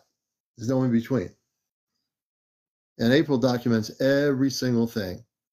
Yeah, she's like my sister. She documents every single thing. Everything. So if people need evidence, tell me what you've got on the plate. Tell me what you can show us that is real. Show us. But I'll tell you, the people that need evidence, and I love everybody, they have nothing to show us except their questions for wanting evidence. She documents everything. She's got pictures. She's got everything. She doesn't need any evidence. She's got it. I don't need any evidence. I've got it. You know, I do things here that are going to blow people's minds. And people that have been here have seen me. I've taken people that have been abducted and have implants, and I've remotely removed them on my show here. And if anyone wants evidence of that, forget it. Either you believe it or you don't believe it. You know, I don't care. That's part of my mission work. I saw some of her pictures. Yeah, she's got totally everything documented. Hundreds of photos, pictures, everything. There's nobody who's going to ever disprove anything she does. Never. Because the people that try to do that have nothing. You know, they don't. And I love them anyway, but they have nothing. Let's see here. If you want to watch her, she is on live now. She's friends with Furries 1111. She is one of the 5 of our Ashtar Command group that'll be going off planet. If you go on her main page, you can see some of the stuff she's put there. And she doesn't have all of them there. She's got hundreds of things. She can't put them all on there. But if you get to listen to her, you'll learn a lot about the command. You'll learn a lot from me. I work with her. You'll learn a lot about it on my show. There's a lot you'll learn. A lot you'll learn here, you know. And for those that are new to this show, welcome. You know, I love everybody. I welcome all of you, even the ones that might be somewhat skeptical. You won't be skeptical after you watch my show for a couple of times. We'll bust your matrix, I guarantee it. She is friends with Furry 1111. She is my friend, and she's a sister. And she's been a contactee for hundreds of different times since last year. Her contact is with our space family. They're men and women. They look just like you. They're not looking ugly aliens with fangs hanging out of their head or whatever. These are men and women from other planetary systems, and they are very beautiful. My mother, my space father, my 2 sisters and brother on a spaceship. Her family's on a spaceship. Kit Kat, who just came in here, is a friend of ours. She has family on the spaceship. And there's 2 other people that are not in the room right now that have family on the spaceship. But we come from that level off planet. We actually are from off planet. Myself, Kit Kat, who's just popped in. She's and also my friend. I interviewed Friends with Furry when I first came on TikTok and went viral. She was one of my first interviews. And then we found out that for some reason we all had a connection. And whoever thought that would happen? But she's very informative. She knows her stuff, and she's here to help the planet, just like I am with my show here. I'm on NPR radio. I'm on NPR radio every Sunday morning. I've been doing radio for 21 years as a non-commercial, educational radio show for over 21 years. There'll be a Spice of Life.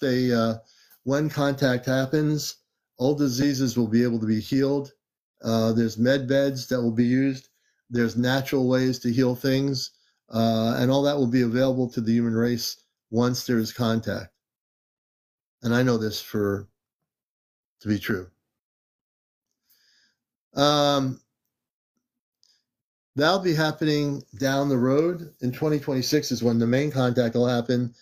Since people are asking me about this, I am one of the 5, and Kit Kat isn't here.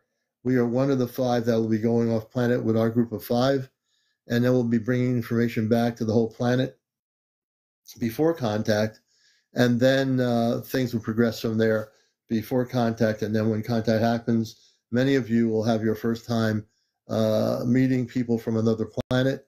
Everyone's going to have the ability to meet the space men and women that come from other planetary systems. You're all going to have the equal sharing of that concept, that understanding.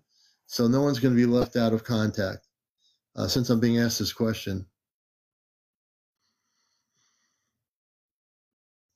When did your family leave on a ship? They didn't leave on a ship. My family is actually on a ship. I'm the one that's not on the ship right now. I came here to Earth as a child back in the late 50s. I didn't know what the Ashtar Command was until I became older. And then I had a lot of sightings as a kid of different types of spaceships, 3 in the morning, different hours of the night. And when I became more aware, that I was connected with the Ashtar Command. It happened at a workshop in New York State. I got stuck overnight with a group of people and a person who's a dear friend of mine, Ashtar Athena, who is from Venus. And from that point on, I was totally awake.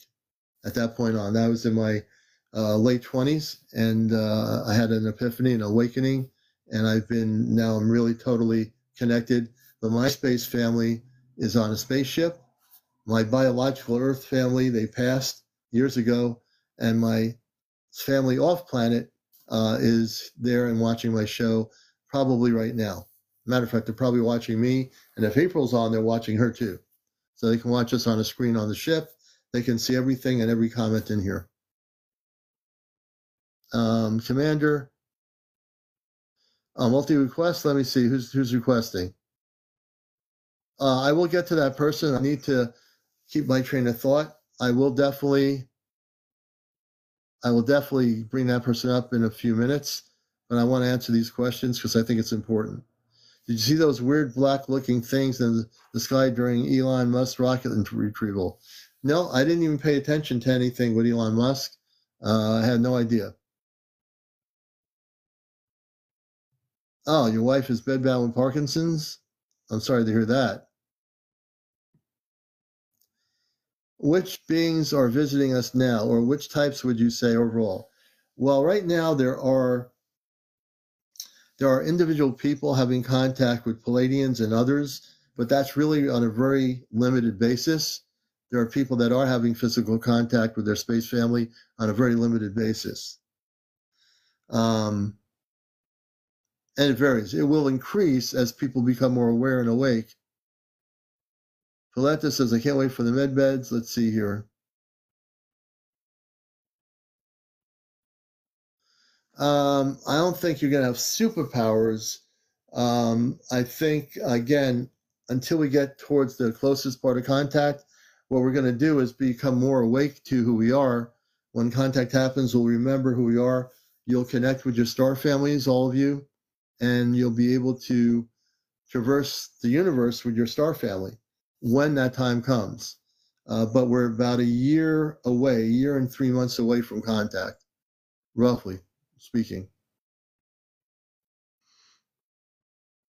I'm really committed to before I do any interviews, I'm committed to answering all these questions.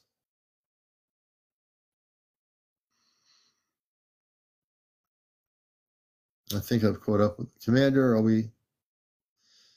Okay, Commander doesn't put much stock in the RH blood thing. The blood thing doesn't really matter. The blood thing has nothing to do with your connections to your star family. Don't worry about what blood type you are. It has nothing to do with what's happening with contact. If you don't have plus or minus blood or zero blood or whatever, it has nothing to do with the contact that will be coming in a year and 3 months. Now, non-nutritional, and that's the way to do it. You're connecting to the stars because you're from the stars. When I say that, meaning you must have a star family out there from another planet, so that's the reason why you'd be connected to the stars. I'm reading people's comments here. Universal says, last night's contact message, connection Atlantis Lemuria, beautiful.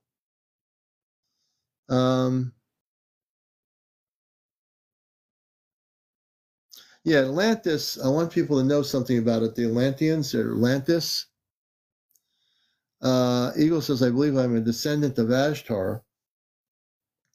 You could have a connection with that level of light of the Ashtar Command, and Ashtar is a being himself. The Ashtar Command is the galactic levels of all the groupings. Ashtar is a single being. Ashtar is married to a woman named Athena. Athena and Ashtar are married, not in the way you have marriage on Earth, but they are a couple. So Athena is Ashtar's wife.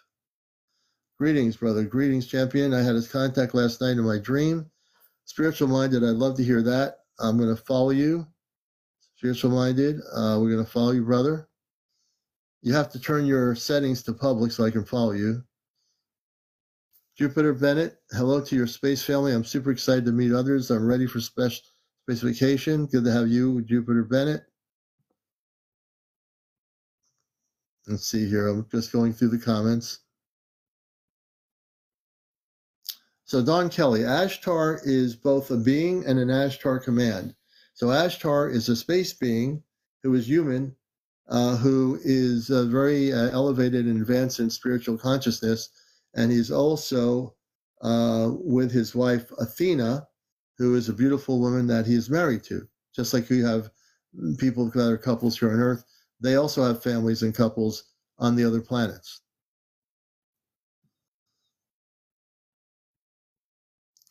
High water marks want me to explain the contact process. So for people that are interested in encounters, learning how to make contact with your space family, there are some very important things you need to learn. One is patience. The word is patience. You know, as people want, I've met people over the years, I want to meet my star family like tomorrow. I really want to meet them right now. But patience is really the key. And then the second thing beyond first getting to the level of patience is to learn how to meditate through inner guidance. Don't depend on your brain to meditate because it's always operating and turned on and thinking all these things. You got to turn your brain off, number one. And number two, as you meditate, listen to higher vibrational patterns of ambient music, space music. And that'll get you into a state of consciousness naturally where you can say, I am now wishing to make contact with my star family, wherever they are, Christed beings of light, my star family. And you always want to say Christed star family. Always use that word so that no cosmic jokers telepathically communicate with you that aren't connected in that way. So there's a lot of things to do in the process of contact, high watermark. But one thing is the higher vibrational music for you. And also I would recommend when meditating, telepathic communications is the way eventually you'll make contact.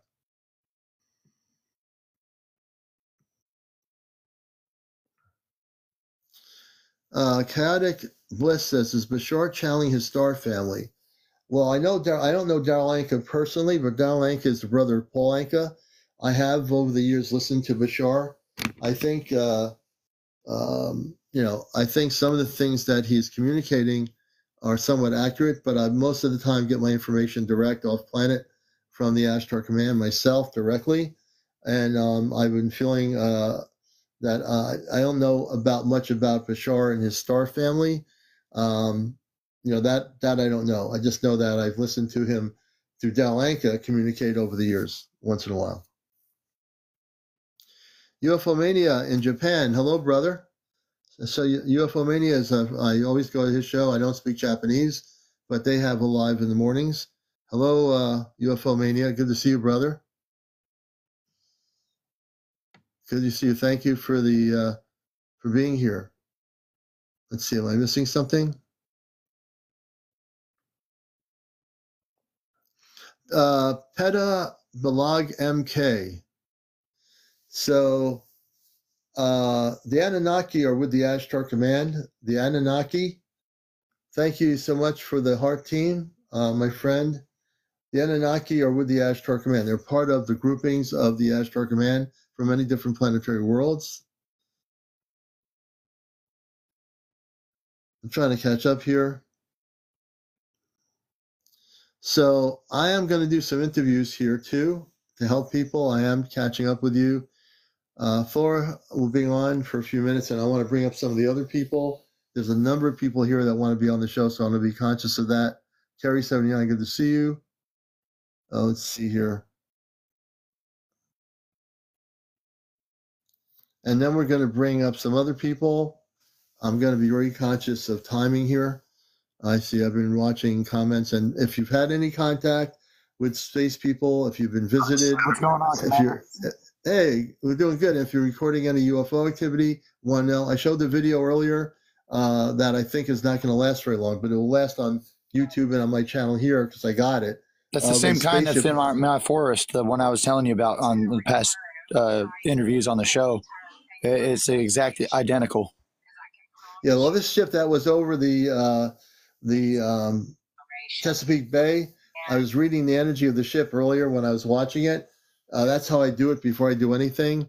And that definitely is an Ashtar Command spaceship. Okay. That's what I was wondering. So then I'm a little bit more comfortable now. That ship you can there, the confirm that. multi-hulled ship, it was a little bit grainy, but that doesn't matter because the person that No, it got the doesn't. video, that was really quite amazing. And I'm getting a lot of video. People are sending me videos. I'm reading the energy of the videos, and most of what I'm getting are positive, Absolutely, absolutely. The last time on the show, I know you didn't have time, and you were done doing it. But regarding the implants, you said that it was possible that I could have one. Is it possible we can see if I do have one? Yeah, I can definitely do that. Was there a TV on or something in the background? My TV. It's another. Let me go outside real quick. Hold on. One moment. Yeah. So I'm also as he's on, we're going to try to do it. And again, I will bring a number of people on here. I know there's a lot of people all over the world, and many of you probably have questions. You might be having visitations. You might have recorded UFO activity. I will interview you. There's plenty of time to get my guests on here. They're going to be on for a while. Okay. You still there? Yeah, okay. Yeah, I'm here. I'm sorry. I had make sure you didn't fall. So what we're going to do is, you've heard about my abilities here. I want to give a kind of an introduction to what I do here. I am the talk show host of one of the most popular spiritual UFO talk shows on social media. This is where you're going to find out about contact on here. And with my friend Friends with Fairies, when she's on, you're going to find between both of us, this is where you're going to get the information from.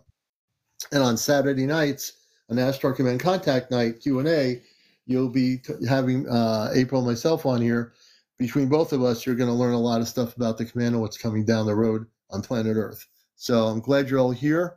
We don't channel anything here. We don't have like pendulums. We're not throwing sticks in the air. We don't have crystal balls and a turban on our head. We don't, we give you the real information here. And that's why we're number one in what we do here. So we keep it real. So what he wants me to do is I've been able, in the last 2 months, my father on the ship gave me the ability through the palm of my hands to take out implants. Okay. So what I do is I physically get the person to be calm. I have them breathe in and breathe out a few times just to give you an understanding. They close their eyes. And as I work above this area, and my hands are here, but I work above the phone area, and I can feel the energy of their head at some point. They feel the energy remotely. So when I ask him what state he's in, what state are you in? I'm in Tennessee. Tennessee. Lebanon, Tennessee. I'm all the way in New England and Connecticut. So I'm not even close to being where he is. My mom's from Danbury. Danbury, okay. So what you're going to see is I'm going to be able to scan him for implants, like if he's been implanted. And if I find an implant, what I have the person do is tell me to stop. When they tell me to stop, then I know that's where the implant is. I proceed to take the implant out remotely from Connecticut, where I am, and I do take out the implant and destroy it. So if you've never seen anybody do this before, I am the real deal. This is not made up. This is not like people that know and watch me for the last 2 months know that I do this. Many of my viewers in here know that I've taken out implants out of people, and it is real. It's nothing to be afraid of. You're going to learn a lot of stuff if you stay here. This is one of the things I do at times on my show. That's what's a little bit different than your nuts and bolts UFO shows. I've interviewed people with top security clearance. I do all that stuff. But I also have the ability for my space family to use my palm of my hands to take out implants. Okay? The implants are basically not good. They could have been implanted with the help of our secret government and the negative ETs. They tend to be the ones that implant people. So yeah. That's what they do. Implants are not good. If anyone tells you the implants are good to be in your body, they are not. They need to be destroyed. I might have one. It's a possibility. Okay, so we'll find out if you have an implant or not. So I want you to close your eyes. All right. What's your first name again? James. James. I'm going to go by James. So James is in Tennessee. I'm in Connecticut. Okay. Are you able to come on camera? I can. It's a little dark, but do you want me to turn on my little... I'm in my truck. Yeah. Hold on. Yeah, turn on the camera. That's okay. Let's see how dark it is or whatever. We're going to... And so I wanted to explain what I'm going to do on encounters. And so you know that what I'm doing before I do it, so you have an understanding. And anybody who's a non-believer in here, keep an open mind. What I'm about to do is going to blow your mind, okay? So when he has his live camera on, there it is, okay. So your camera's on. I know I can't. Oh, there you are. I can see you enough. That's good. That's good, James. So we're going to just do this. James, close your eyes, please. And keep them closed. I want you to breathe in and breathe out of your nostril about 3 or 4 times.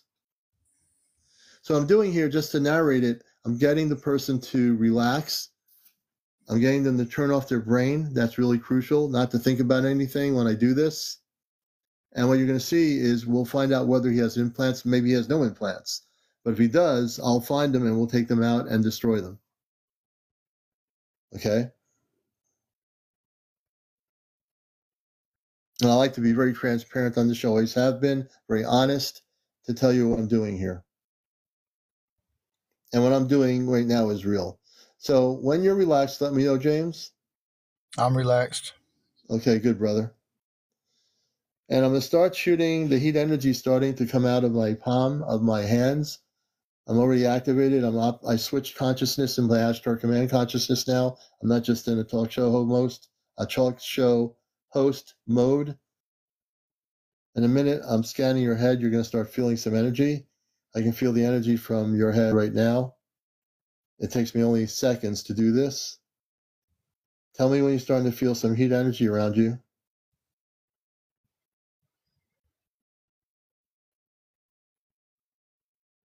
I'm going to amp it up a little bit more.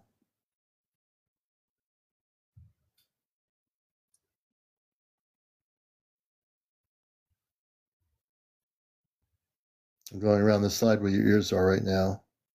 Yeah, can you hear anything when you're doing this? No, I'm really focused on just you. No, I mean, can I hear it? You'll feel stuff, yes. You'll more feel it. You're going to feel stuff. And everybody's different that I work with. So you have to tell me what you're feeling, but it's amping up the energy. I'm amping it up even more. I can hear now. I can hear what, like if you have like one of those old tube TVs turned on with the volume down, you can still hear it. If it sounds like that. Okay. Well, I'm going to work on your area now. I'm going to go scan you right now. So now I have a lot of energy. So I'm going to scan you.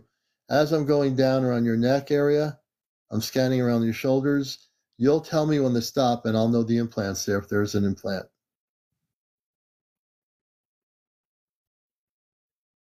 He's going to tell me if he has anything happening. I'm going real slow to make sure I don't miss anything.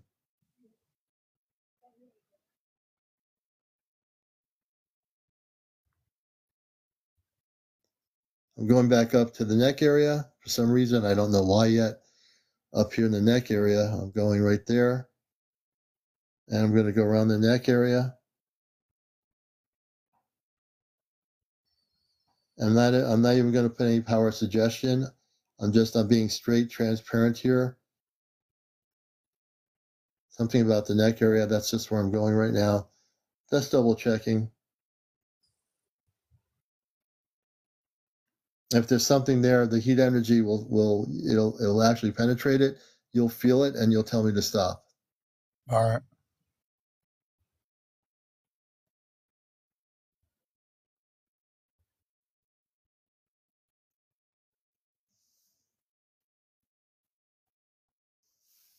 My ears.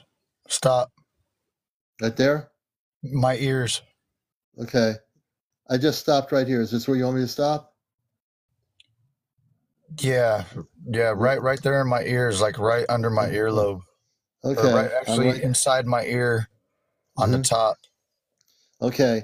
I'm going to get a little bit more concise with where I am. Just tell me to stop. I'm coming closer to it and tell me when you start feeling the energy.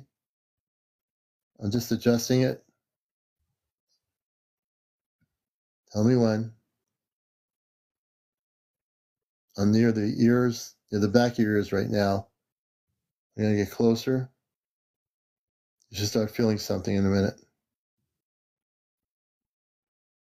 I'm in that general area. Right there. Okay, right there? Yeah. Okay, I can feel something there. My so left you ear. do have an implant. Hold on. I'm going to pull the implant out. Keep your eyes closed, please. What I'm doing now, folks, is even though you can't see the implant, I am pulling it out. When I pull it out, as soon as I pull it out, you tell me it's out. You'll tell me. I'm pulling it out.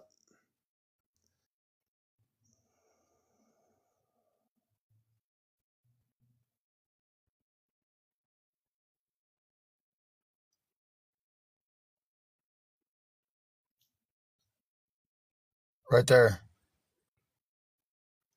Okay, is it almost out? I'm pulling Almost. on it. I'm going to take it all out now. Give me a second. I'm going to yank it out here, so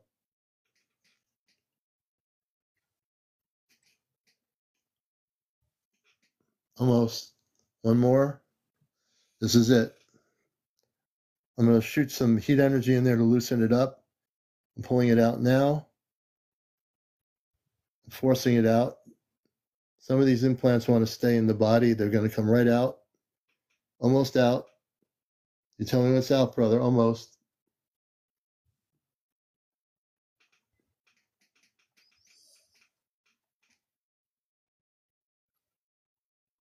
We almost got it out, folks. And if any of you think this is funny, it's not. I will pull the person that's laughing out of here in 2 seconds. Hold on a second. I'm multitasking.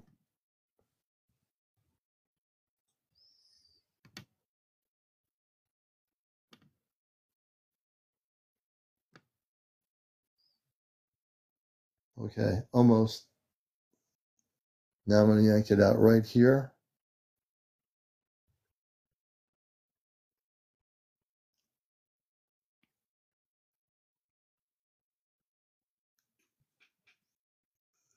Okay, this is the end part here, I believe. Right there. Right behind the ear. Right there. When I have it out, tell me to stop.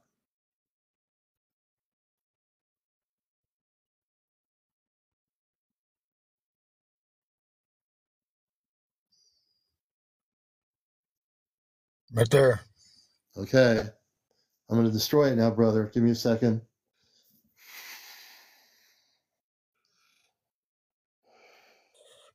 I give this back to the creator. And once I do that, I'm going to work with beams of energy to heal your part of that back of your ear. Give me a moment. So now I'm going to send healing energy into that area. It's going to feel different. I work really quick. Can you check and see if that's the only one? I'm going to check. I'm going to heal that area first. I'm working right now on my Ashtar Command consciousness, not just my talk show host consciousness. I have the ability to do what I'm doing here. I was given to my father on the ship about 2 months ago. You won't be able to see the implants, but I am using the palm of my hands. These implants, I don't even see them. I feel them and I destroy them. I destroy the implants. These implants were implanted by combination of the negative low vibrational ETs and our government. In some instances, working together, I destroy them. I will destroy all of them. I think my girlfriend's got one too.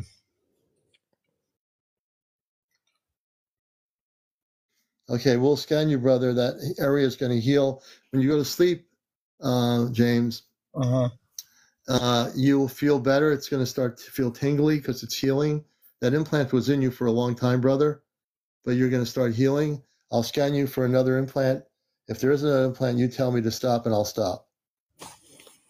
Okay. Keep your eyes closed, please.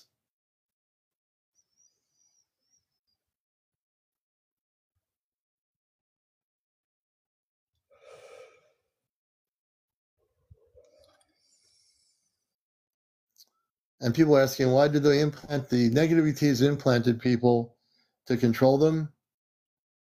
That's the reason why. That's the main reason why. I'm a high vibrating individual too, so they try to dumb me down all the time. And they do that with people. It's not just James. Other people that are light workers have been implanted too. They try to stop them. Yeah.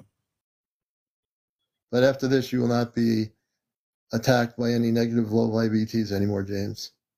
When I'm finished, you're going to be healed. Thank you. Mm-hmm.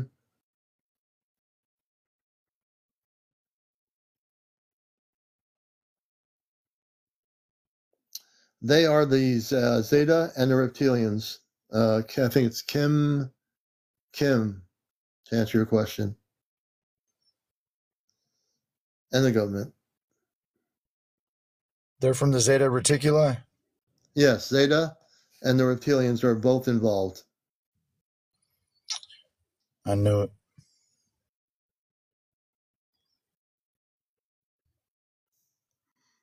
But we're taking them off planet, everybody. Our space family is doing the work on the ships. The back of my neck. Stop. Right there? The back of my neck. Kind of center, but towards the right. Okay, we're going there now. Let me just tell me when to stop. I'm getting to that area. I got both palms of my hands around your neck area now. Tell me when to stop.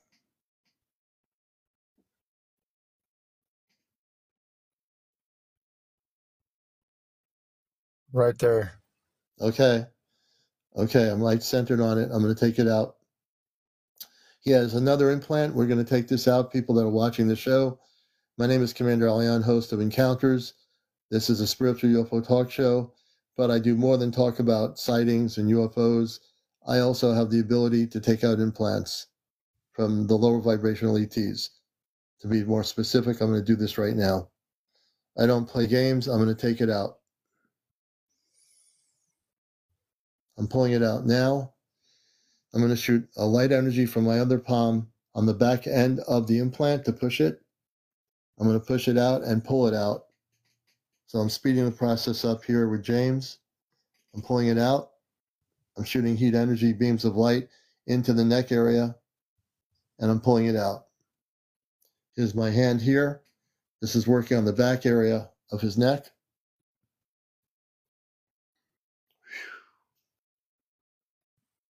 Now I'm going to pull out. These implants are way bigger than I ever thought they would be, but I destroyed them all, every one of them. How big are these?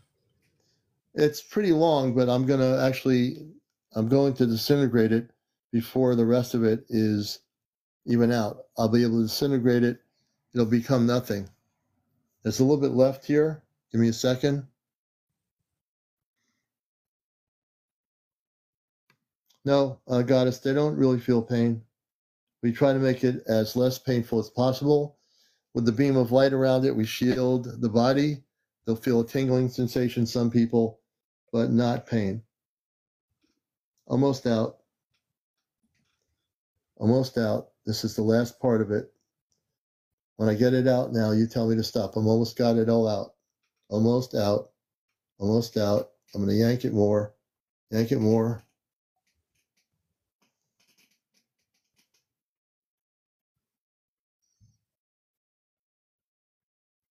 And I rely on the people I'm working with to tell me when to stop, which means it's out. Almost. One little piece right here. Right there. Right there, stop. Okay. I'm going to destroy the implant. Give me a second, please. I'm not playing games, people. I am destroying the implant.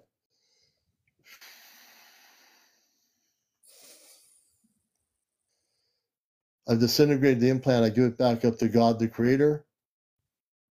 And it is gone. Now I'm going to heal your neck area, please. I got to work quickly with that. So I'm going to conceal and seal up the area where the skin was. And you're going to heal up. You're going to feel the healing energy as you go to sleep in the next day or two or three. This week, all of the areas where you were implanted in both areas, all your inner skin will heal up.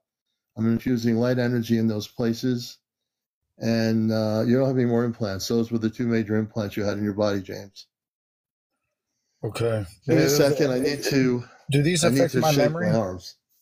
It does. It actually blocked your memory. Because my memory's been down for a long time, and I can remember my. Can I open my eyes now? Yeah, open your eyes, please. Okay. Thank you. I'm going to show you my arms here, because it was a lot of work, and my arms get, in a certain way. I have to shake them. I have to shake my hands and everything because I just did this. It's a lot of work. You wouldn't I'll believe, tell you folks. what, I really felt that first one, man. Yeah. Yeah. So I want you to I'm going to do a very important thing now that we did this. I want you to close your eyes. This is going to be where we're going to put a shield around your body, and then you're going to be protected from everything.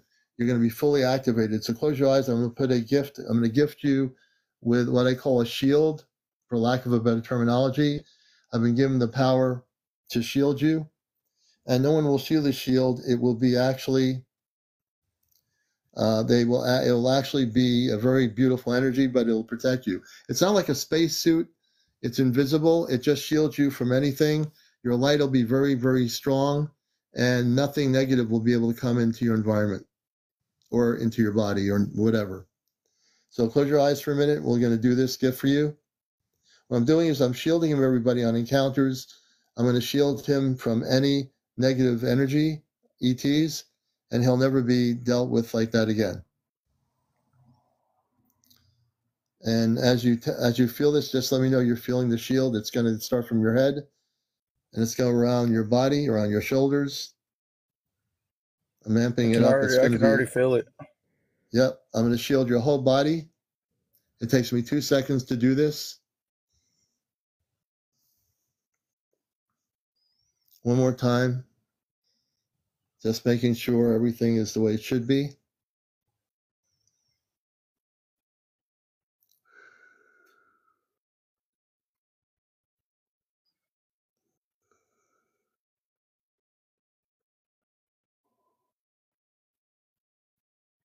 You can open your eyes, brother. Okay, we're going to do one last thing here. We're going to repeat these words.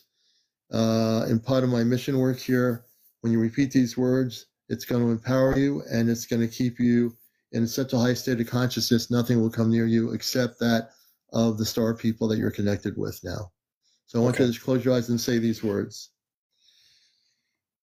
I am a cosmic Christed being of light.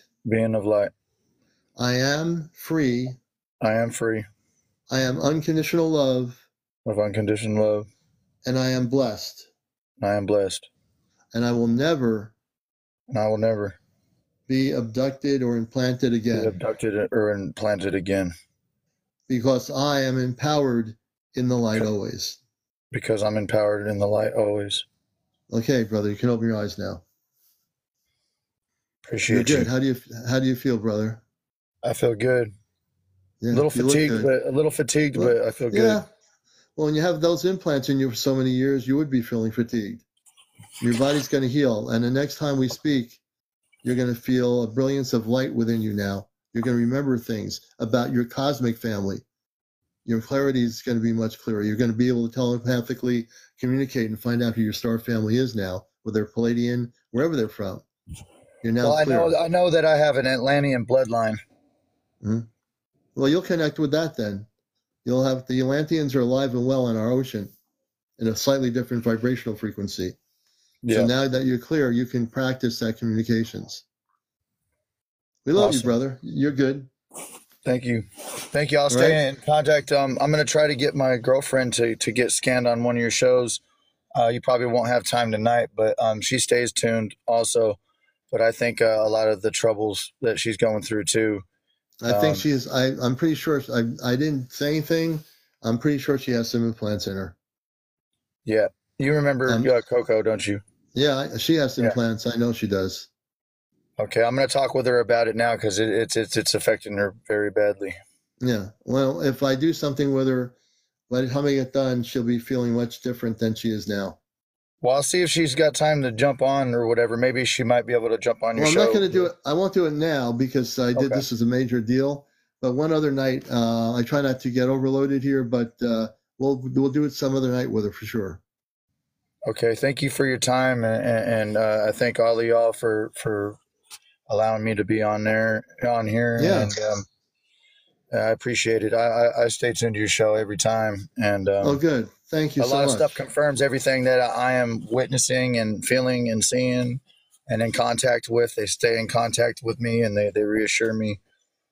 So I can confirm a lot of what you showed tonight was true because it was the same thing that I see here. So, yeah. Well, I'm glad that, see, this is what I love. I don't have to force people to believe what I do is real. My guests on my show who have had the experience with me, they're telling you what I did is real. And he's in Tennessee and I'm in Connecticut. So what there's I do a lot is of very stuff real. happening in Tennessee, brother. Let me tell you. Oh, yeah. Indiana, Tennessee, a lot of spaceships. So Yep. I want to thank you, James, well, you know, for being also here. I'm 45 minutes away from one of the entrances of Agartha, too. Oh, interesting. Yeah, Mammoth Cave in Kentucky. Oh, I've heard of that. Yeah. Yeah. Interesting. All right. Well, I'm going to let you go for now and All right. listen in. Thanks so much, man, for being here. Thank you. All right, James, we're going to let James down. All right. You're watching Encounters. I was just working in my Ashtar Command consciousness to help him. As I said, I am with the Ashtar Command. Whether you believe it or not, I am as real as you are. I'm human. I have the human experience. I have Earth-based brother. I have cousins and relatives. But I also have my space family on the ship that are watching this show, 2 sisters, a brother, a mother, and a father. All right. So you hopefully are learning stuff tonight. And we'll be here till 1:30. I'm not out of apple cider, but I need more. When I take out implants, I have to take a break. I can't do one implant and do another person an implant and then I just try to break it up. Yeah, I need to refill my cider. If you want to be a guest on the show tonight, please let me know a little bit about yourself, what your experiences are. Anybody having contact with positive ETs? Are you videotaping spaceship activity? There's a lot going on. Hey, Monk, thank you for the gift. Welcome all the new people coming in here. We thank you for being here. You're all a blessing. So thank you. For those that are new here, I am CmdrAleon. Oh, yeah, contact can definitely come in dreams. Amazing, I think it is. I'm amazing. Yes, absolutely. I should run on a tap system. If people just gift me, if they like what I'm doing here, just show your love by gifting me. I do have a Venmo account if anyone wants to make a donation. On my main page, there's a link to it. So I appreciate the donations. Oh, the apple cider, yeah. But I am always interested in you, and I'm primarily interested in what people's experiences are. Teresa says, my son believes he has an implant in his head, but also hears voices. Can you help him? You know what? That is interesting. I can. If everyone will just stick around, well, yeah, I'm going to be right back. The commander has to take a little non-commercial break and refill my glass with cider. I am totally empty. I can't be empty. I have to have cider. That's my addiction. Now, everyone has their addiction. Mine is just apple cider. I have to have it during the show. So this glass here is going to be filled up with apple cider in 2 seconds. I shall be right back to answer your questions. We love all of you. You're watching Encounters, the late night spiritual UFO talk show, busting the matrix and taking out implants, amongst other things I do on the show. You're not going to find a UFO show anywhere on social media that has somebody here taking out implants and destroying them. You're just not. And if you do find that person, I doubt you ever will. I'll be right back.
I am back with more Apple Cider on Encounters, the #1 spiritual UFO talk show on social media.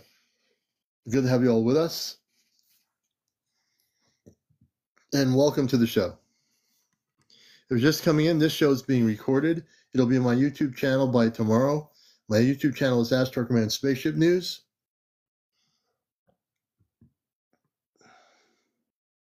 And I'm looking at all the comments here. Let me see here. Thank you, Aurora Light. Blessings to you.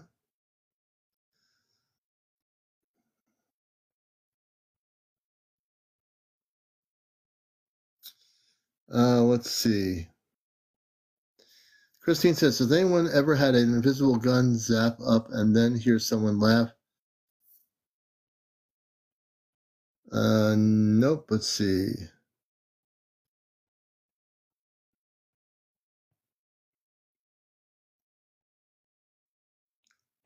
I'm reading comments here. I'm going to go back to the other person.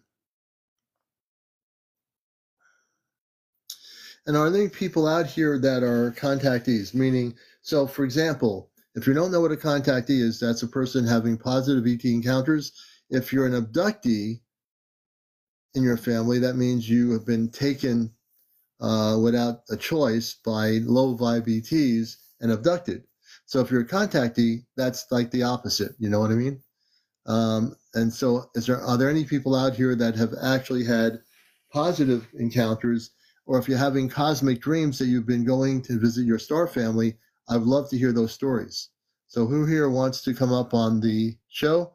Please go into the multi-guest option after you tell me a little bit about yourself, and we'd love to have you on our show.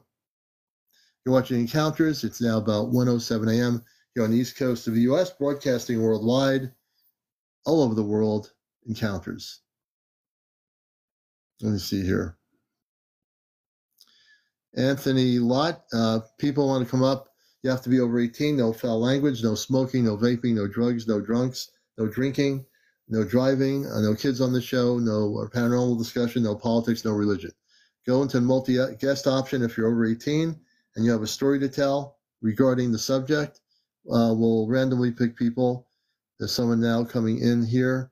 Geezy the Ghost. So Geezy the Ghost, can you tell me a little bit about yourself, Geezy the Ghost? I know you're watching us. What is, can you tell us, and people need to, in senses, tell me what the story is or the storyline of your story before I bring you up. I've dealt with the lights. My dad has implants.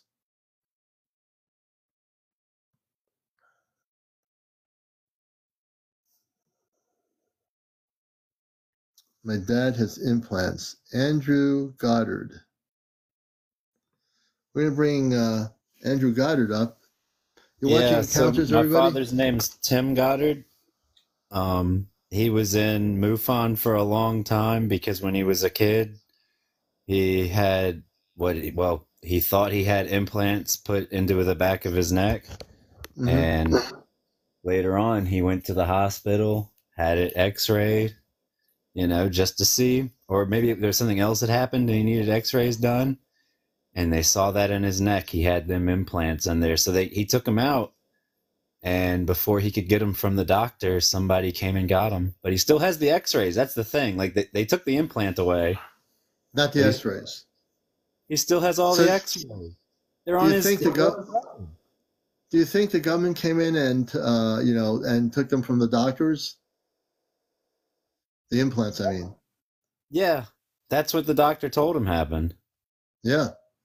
Oh, yeah, I believe that would happen. Yeah, I think the government, the part of the government that's involved in all this, yeah, they would take the implants out. They don't want them to be examined. They don't want people to find out the truth of what those implants are.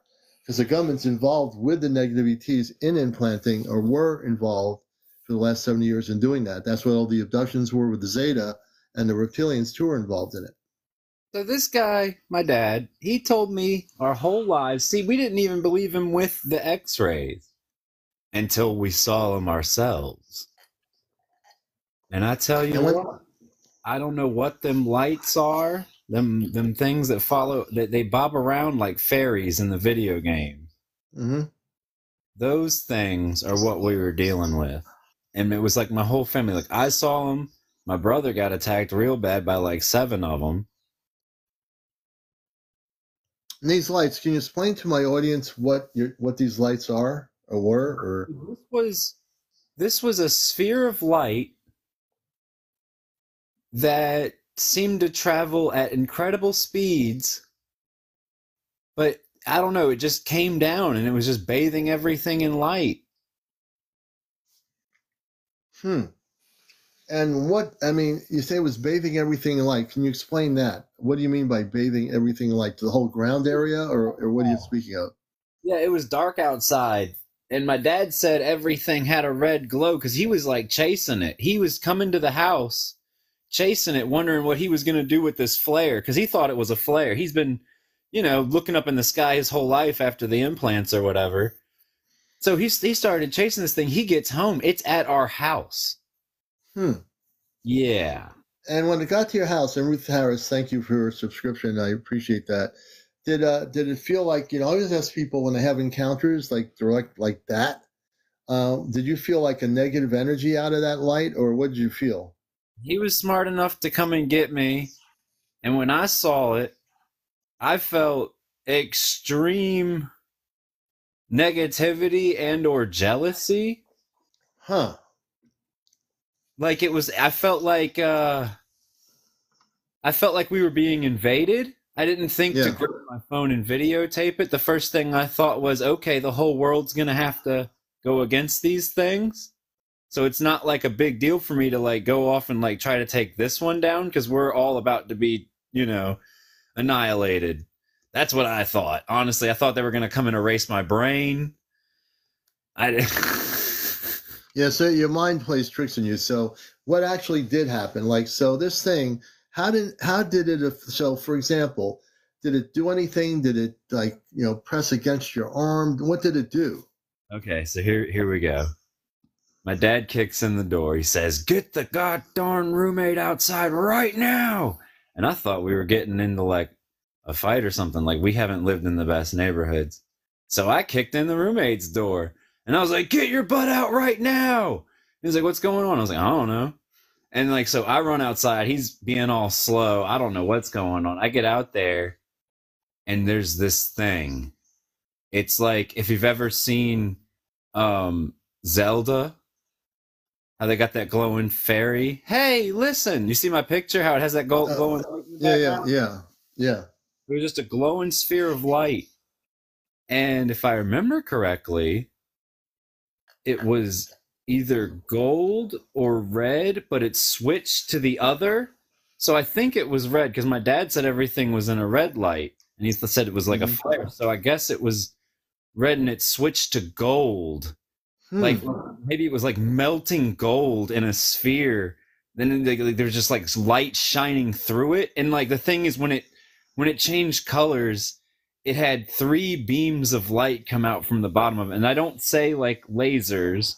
I say beams of light because if you've ever seen like the way a flashlight shines through like smoke, that's what it looked like. 3 beams of light came out the bottom of it and it changed colors real quick. And then it started trying to get away from us.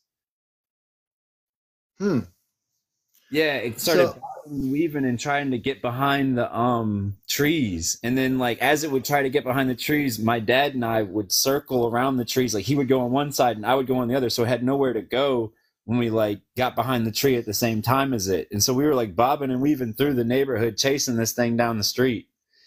Really? So do you think that maybe, like if now look, you're a human being. This light is probably some sort of extraterrestrial intelligence. Do you think that it felt that you were attacking it and it was there to try to communicate with you, but because of your fear that you were going after it, it just was running away from you because obviously it didn't expect you. Again, I'm being hypothetical here, and what I'm trying to figure out is, was it really truly negative? I mean, negative to me is like when it takes you on a ship and implants you and you're on a table. This thing, what was it really doing except observing you, or what was it doing? I think you're absolutely correct. I think all it was doing was observing, because I think that something else was going on. This isn't See, this is going to get even weirder. I was doing something. And I think it was coming to observe that. And when we chased it, I think it felt threatened. Yeah. And it tried to give me the signal of like, hey, we can do whatever we want to you whenever we want, just from like the speed and the ability of when I was chasing it. It kind of, I want to say, threatened me in a way. Like it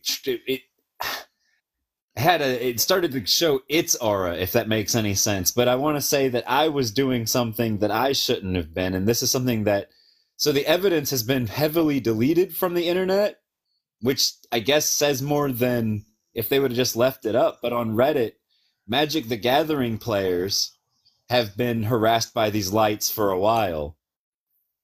Mm-hmm. So I don't know what that is, but it looks like, from my perspective, trying to understand things like this, it seems to me, and by reading the story, it was an observer. It wasn't trying to attack anybody. Do you think a better way would have been to try to communicate with it and find out what it was? I don't think my dad needed me to bring the neighbor outside. I don't know. I don't know what was going through my mind. I guess it was just me. Because he wanted them to take him away for a long time. He doesn't like it here. Wait a minute. Your father wanted this space being to take him away? Yeah. He's always wanted that since forever. So that's a different thing. So he wants them to take him away. You were freaking out a little bit, I think, right? And you were going after this thing. Call it xenophobia. Yeah. So I'm getting that it wasn't negative, and I that's what I'm getting. I've heard so many stories. I think it was trying to observe the way you would react to it, and I think it would have communicated with you in a very peaceful way if you had chose to say, hey, look, you know what? I don't know where you're from, what planet you're from, or anything. Let's sit down and talk to each other. Can we do that? I wonder what would have happened if that was the response from your end of it to that other thing that was glowing. I really think I failed, because what it seemed like to me, and this is really how I felt about it, is like it was like a donut cart flying through Ethiopia. That's how I felt chasing this thing down. I had no idea what I was trying to get, if there was anything even in there. I don't know why I was trying to attack it. Like I said, it was like jealousy at the same time. You know what I mean? Yeah. So you were angry and attacking this form of light energy being, and you were chasing it. I have no idea why I wanted to attack it, but yeah, that's why I was chasing it. I couldn't never get, you know what I'm saying, close enough to it. Yeah. Yeah. But I don't know why I wanted to, man. I felt threatened. Yeah. Well, that's just human nature, because hey, look, if you ran into, any of us ran into that situation, we might feel like a little bit threatened, or from the human experience, human emotion. That's normal. That's stuff. How tall was this being? How tall was it? One of my friends here. This is going to be even more interesting. I want to say it was like a 2-foot diameter sphere, right? But the way that it looked and moved, the way that the light was around it, I want to say it affected your eyes in a way that it was probably like fourth dimensional. If that makes any sense. Like this thing, you could not compare it to the objects around it. It did not make sense. So if you ever see those pictures of like the red orbs, UFOs, if you ever look those up online, you can't really tell how big these things are. And that's what I was dealing with. I could physically not tell how big this thing was, even if it could have been 6 feet away from my face. Yeah, absolutely. Right. Interesting. Yeah, it's one of those things. I think any one of us might have had that normal reaction. If it happened again to you, and that being came back and saw you, how would you interact today at this juncture in your life? I don't think I would change anything. You would still chase it? Like I said, I can't get political with this, so No, not political. I'm talking about, I'm not. There's nothing with politics. It has to do with a space being or an ET. That has nothing to do with politics. It has to do with how would you interact with it. Now, I'm just saying. I know what your initial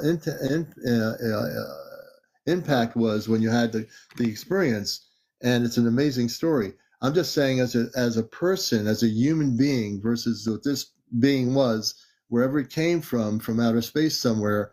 If you saw it again, how would your emotional feelings? How would you respond to it again this time? If you had it happen tomorrow morning and it knocked on your door or whatever, and you saw it, how would you react? That's all.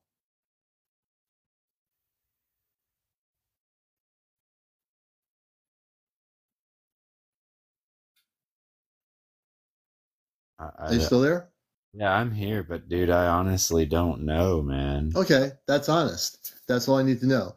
And that's all right if you don't know how you react because you're not in that experience. But I wanted to get your perception of that because, it was a really intense situation that you went through. And I was kind of curious, how would you react? I guess we won't know until it happens again, if it happens again. But if it does, you'll end up being the one that will decide how you're going to react, not anybody else, right? It's the hunter in the dark. So, of course, I'd love to think that love can bloom, or that we can have a peaceful relationship, or the hunter in the woods, if you've ever heard that theory. I would love to think that we could, I could be an ambassador between my people and another people. But as it sits right now, my paranoia is so high, like I even have to see a therapist. Really? Yeah. How would you like to get rid of that paranoia? I've never done this before. I'm thinking, and again, I'm not saying I can help you. I've taken out implants in people and stuff like that. If I were to help you, or at least try to, I'm not saying I'm, what's going to happen. I've never dealt with this situation, but if I was to help you, would you be willing to let me work with you for a few minutes? Sure. What do you need to do? What I need you to do is close your eyes. You have 700 followers. Can you come on live on the screen? Yeah, I can, but why do you got to see me? Just give me a minute. Okay, the reason why I need to see you, because the work I do, it's more important if I can visually see the person than see a picture. Okay. And everything I do is good. It's not going to be, everything I'm going to do is going to, I'm hoping what I'm going to do is going to transform your consciousness from being paranoid to not having any paranoia left in your physical thought form, so to speak. 1 second.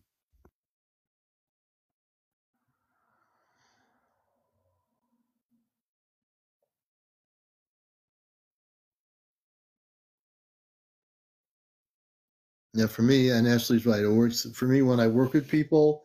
I need to see them because the picture kind of doesn't help.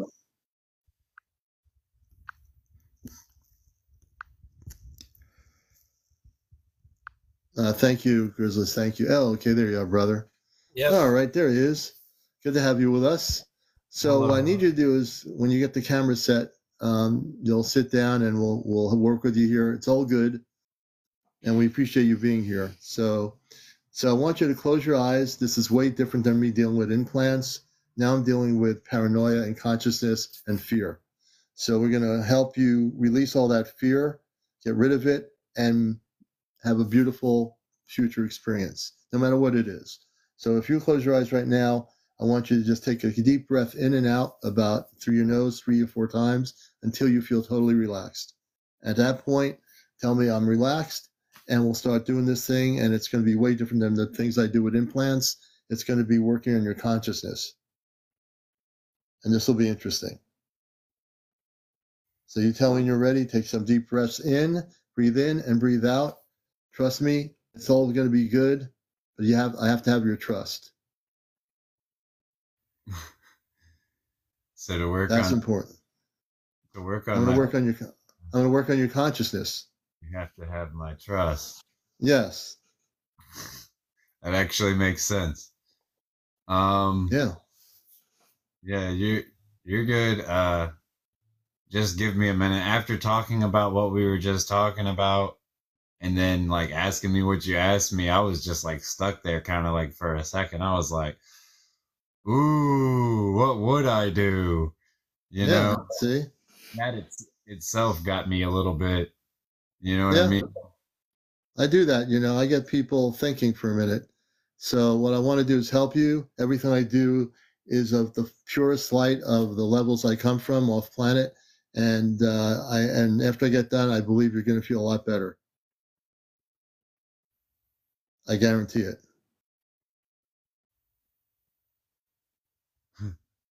Okay. Okay. So I want you to seriously close your eyes. Yeah, And I close. want you to seriously take a deep breath in and take it a few times. Breathe in, breathe out of your nostrils. And then when you're totally relaxed, I want you to just feel relaxed, get relaxed, and I'll work on your consciousness for a few minutes and we'll see where you're at afterwards. Oh yeah, I heard that part. Yep. Okay? So now we want to practice what we're preaching here. So I want you to close your eyes. I want you to take a deep breath in. I'm watching you so I can see whether you're doing it or not. Yeah, I mean, I'm trying. Okay.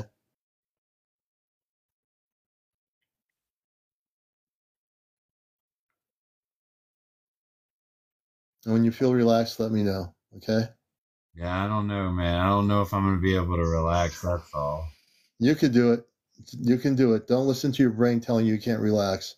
I'm gonna guide you through this. Okay, like a teacher in the classroom. Right? I want you to relax. Focus on the word relax. Close your eyes. Focus on peace and harmony within your consciousness. Don't be nervous. Everything is going to be good. I know you're nervous because I can feel energy. Relax, brother. Relax, brother. Okay, Okay. yeah. I'm nervous. My I know bad. you're nervous. I know you're nervous. That's okay. Hey, look, you're a human being. It's okay to be nervous. It's all right. It's okay. You can be nervous. Relax as you're nervous. Just relax. Yeah, I'm nervous. I know you are.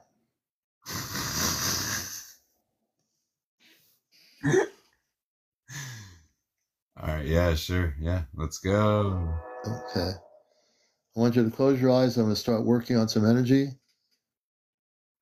In a few minutes, you're going to feel a heat energy, but I'm going to use this to relax your consciousness. But you have to keep your eyes closed. If they're open, got to keep them closed.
And as you have your eyes closed, brother, I'm What? working.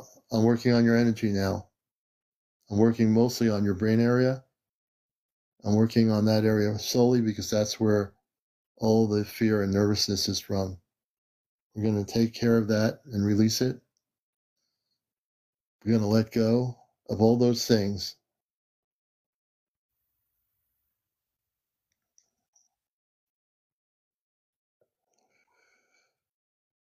And now I'm actually putting a beam of energy into the brain area that's going to clear it from fear.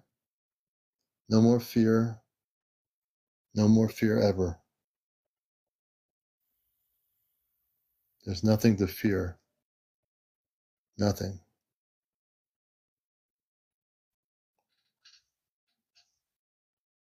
Cool.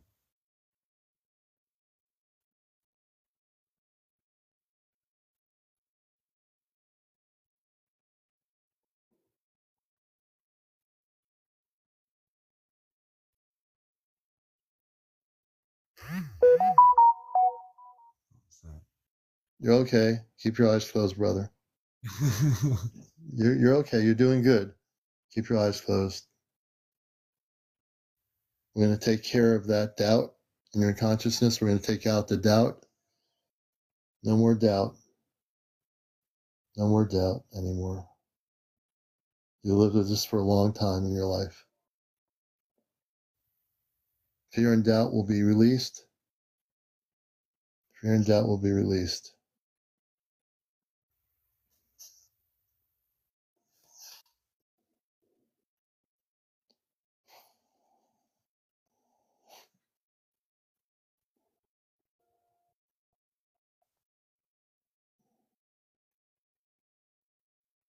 And what I'm doing now is amping up the vibration of your brain and your consciousness. When I'm finished, in a few days, you'll not be the same person. You'll be even better, and there'll be no fear and no doubt. And it's okay to laugh and be nervous. It's okay. Let go of it. Let go of it. It's okay. You have a whole bunch of people in here that love you. Thanks for the gifts, everyone. I wasn't expecting all that. Yep. Everyone loves you, brother. And you will love yourself after this. You will know that you are whole. And know that you are one. And you're at peace with yourself.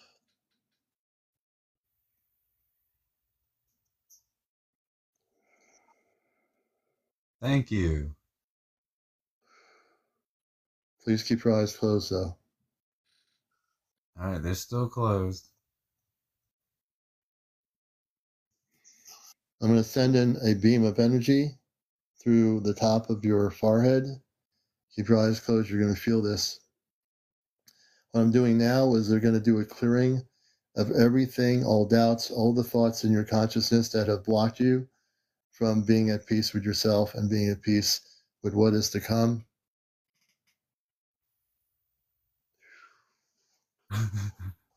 It's okay. It's okay to release and laugh. That's okay. It's okay. No judgment here. No judgment.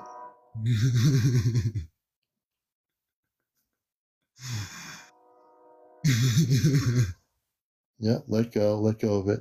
It's okay. Let go of it. You've had it with you a long time. Long time. Let go.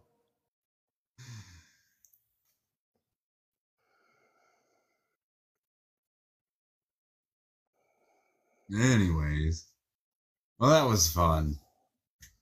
Open your eyes. Take your hood off for a minute, please. Thank you. I want you to tell me, as I look in your eyes, how do you feel right now?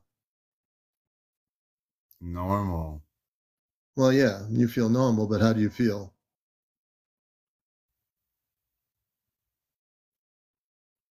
Normal. Yeah, we all feel normal. Do you feel better than you did before? As normal as you feel, do you feel better? I think I feel exactly how I felt before. Mm-hmm. You look like you're a little bit calmer than you were before, though. Does he look calmer, everybody? Look at him. He looks calmer. I was in a rush to get the camera going. You're doing good, though. You're not in a rush now. You're sitting here relaxed. even if you don't realize it, and you have a good laugh. So you look different. You don't see it, but I do. Yeah, he looks different, doesn't he? He sounds calmer. Yes, you are. You are you. You are still normal, but you have definitely shifted your consciousness, whether you understand it yet. When you go to sleep tonight, when you wake up in the morning, you're going to feel even more different in a good way. All positive. Guaranteed, man. You got a good soul. You just have to realize that when the space people come, you don't have to go chasing them. I find it, or maybe we all should. Maybe we should all join up under my rule and put up my flag as the emperor of mankind. I declare war on all Xenos. Humans should declare war on everything else in the galaxy. Brother, calm down. We are the true conquerors. We were made in God's image, unlike those monsters. Hey, brother, calm down. Calm down now. Everyone should work for me as your God Emperor. Okay. I, William Andrew Goddard, declare war on the stars. Okay. Come get me. Indians. Okay, I think, we're trying to help you here, brother. Calm down. I'm trying to help too. Do not let them take us. Okay. Oops. Well, you know what? He definitely shows his true colors. That was kind of weird. That was totally weird. Let's see here. Yeah, he was playing us. You know what? It's better to get the person.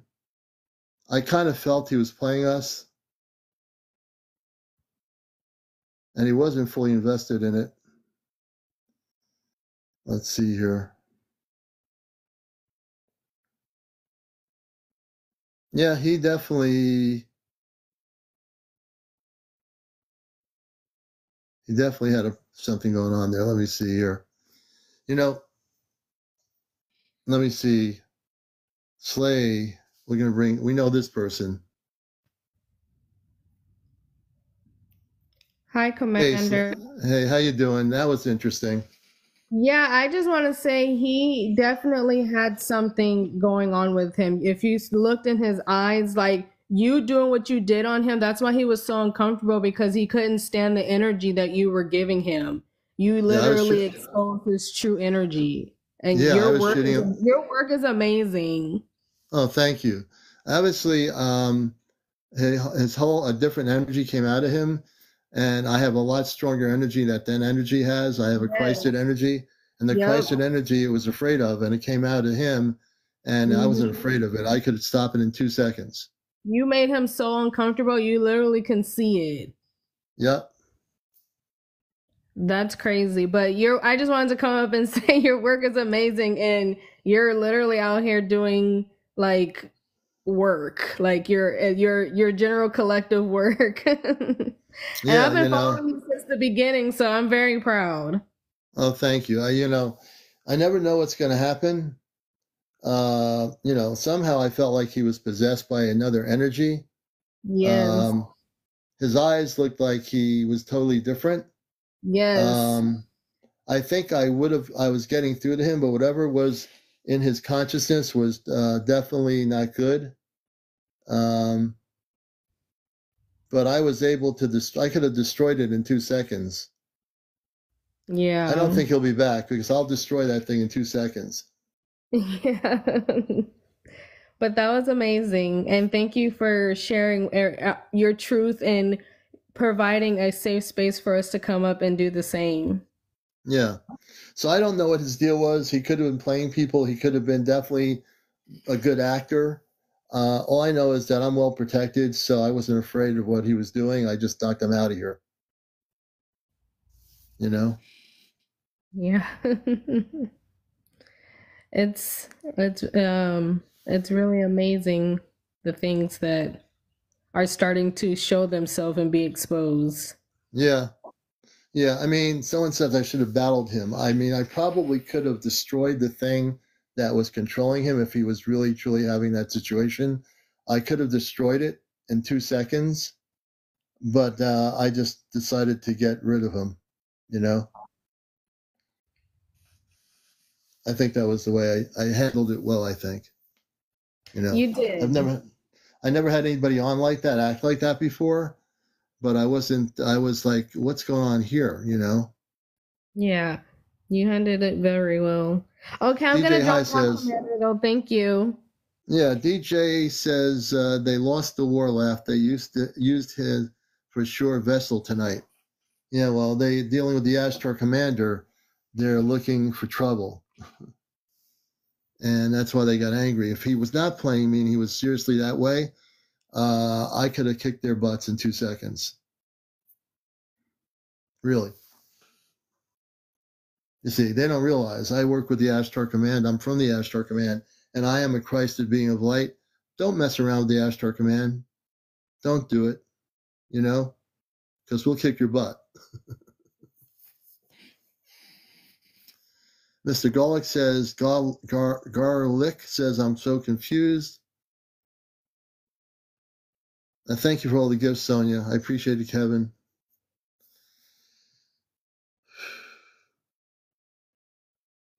You know, I never know what's going to happen when I bring people up here.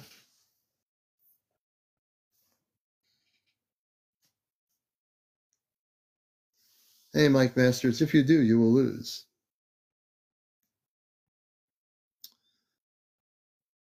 Sometimes it's wrong with him. Well, something's wrong with Commander. He didn't commit. I think he needs to be in control. Yeah, I think so. Anthony, we'll definitely bring you up, brother. Let's see what Anthony's got to share with us here. And Anthony, hopefully you're a lot better than the last guest I had here this evening on the show. This is Encounters, the late night spiritual UFO talk show. I am CmdrAleon.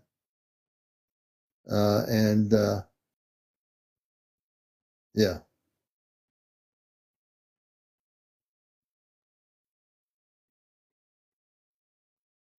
So we're seeing who's here. Well, there's a lot of people here as always. It's been an interesting night. Thank you, W. I'm just trying to inner reflect and decide where I'm going here. You know? It could be an illness too, yeah. It could be.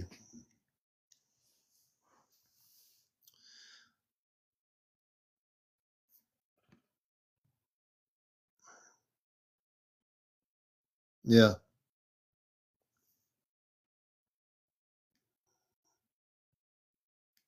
Yeah, you gotta be careful, yeah. Okay, I'll definitely give you some positive vibes. So reconnecting. Yeah, he said it was schizophrenia. So I think he probably has that going on. I don't remember his profile name. I was gonna block it, but I didn't have a chance because I just disconnected him.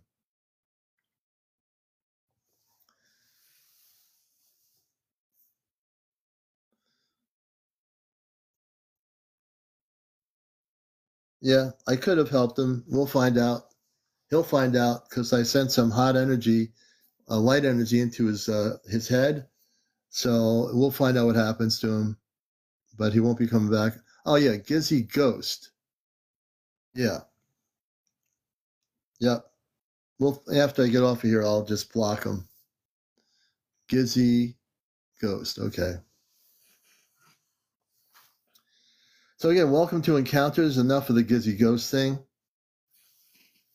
And let's talk about some of the things that are important here, which is you, all of you, about the future of our planet, about the future of contact, all those things that are coming on, all the things that we're going to have happen.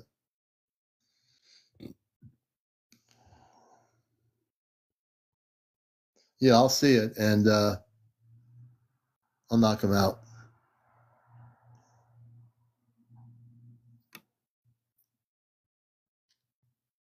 All right, we're getting to about almost 2 a.m. So definitely we're getting late here.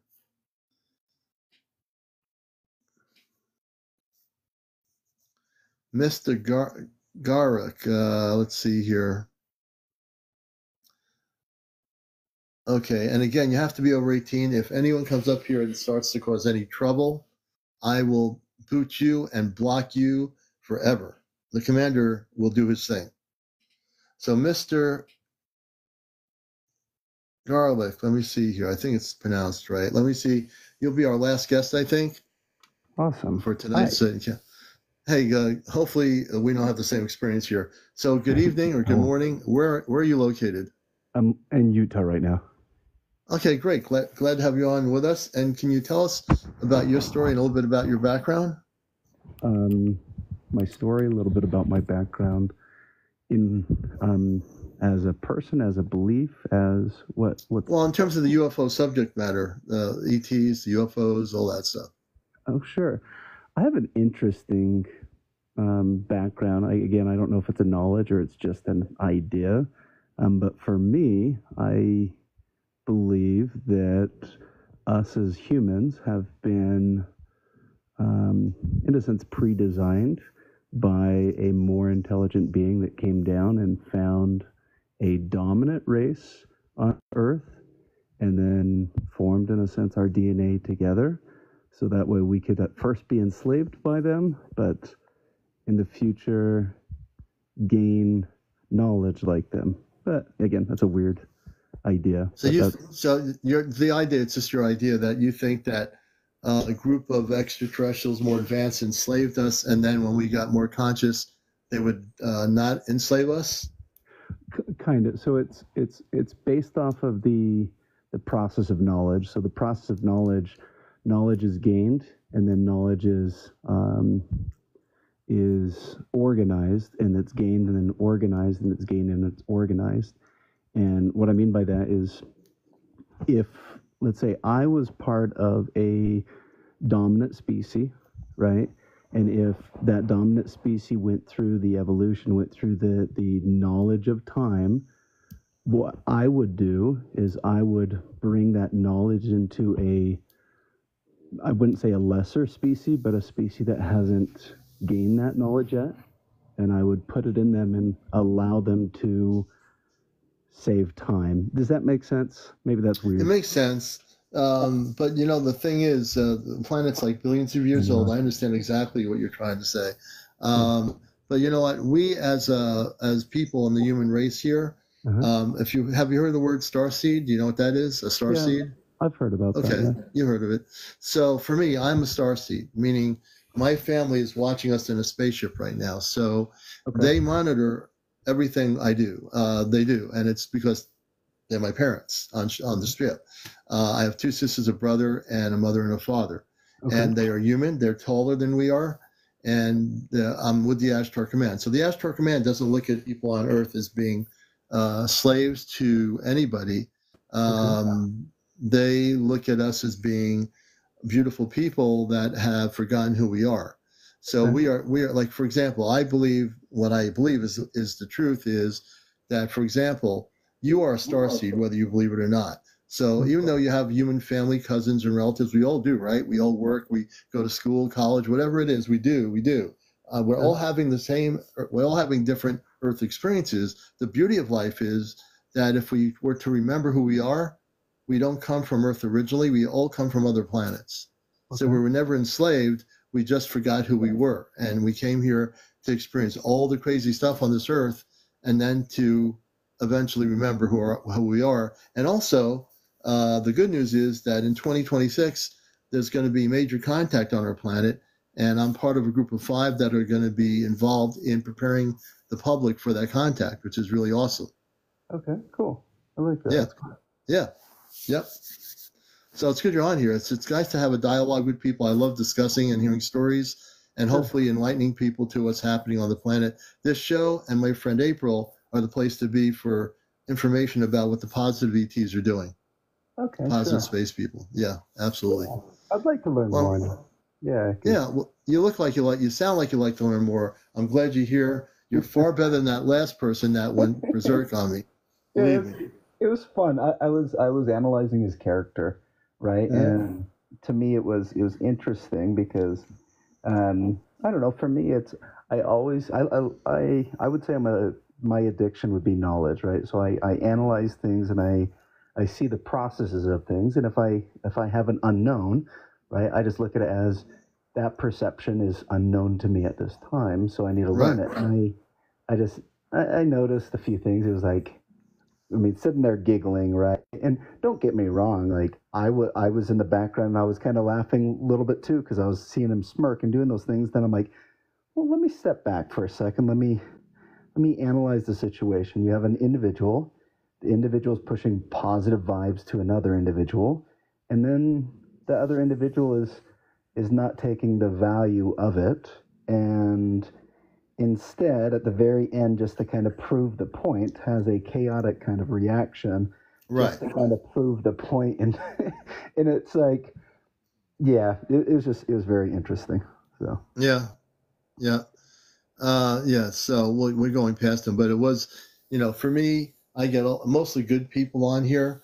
Once in a while, since I started, I'll get a couple people that are just basically playing games, but that happens with a lot of people on here. I do a show here. I'm on professional radio for 21 years. I still do my Ashtar Command radio show on NPR radio here in Connecticut. So, interesting. But I'm heavily invested in what I do here on TikTok and this show itself, and I'm glad you're here. Yeah, because for me, I mean, I don't know if there's a source to learn more, because I've been studying, like, again, the sciences and the processes all of the way to like how the formation of the universe is, how the formation of our cells work, how the formation of, again, everything works back to our perception, right? And I don't know quite the knowledge on the ET.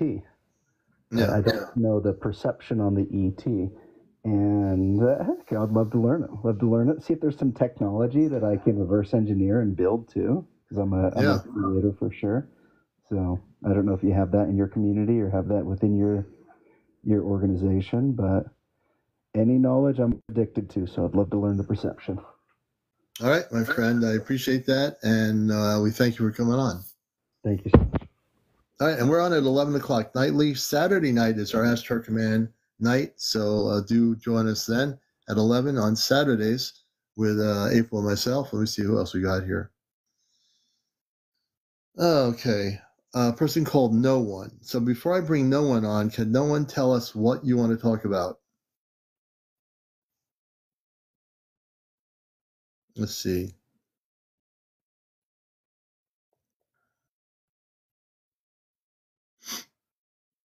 No One, can you tell us a little bit about what you want to talk about? An abduction. Alrighty, we'll do that. Let me see here. And you have to be over 18. Let's do this here. You have to change your setting to Actually, can we talk about your abduction tomorrow night? We're almost at 2 a.m. in the morning. If you can come on No One tomorrow night, change your setting to public. I'll bring you on as our first guest, and we'll talk about your abduction experience.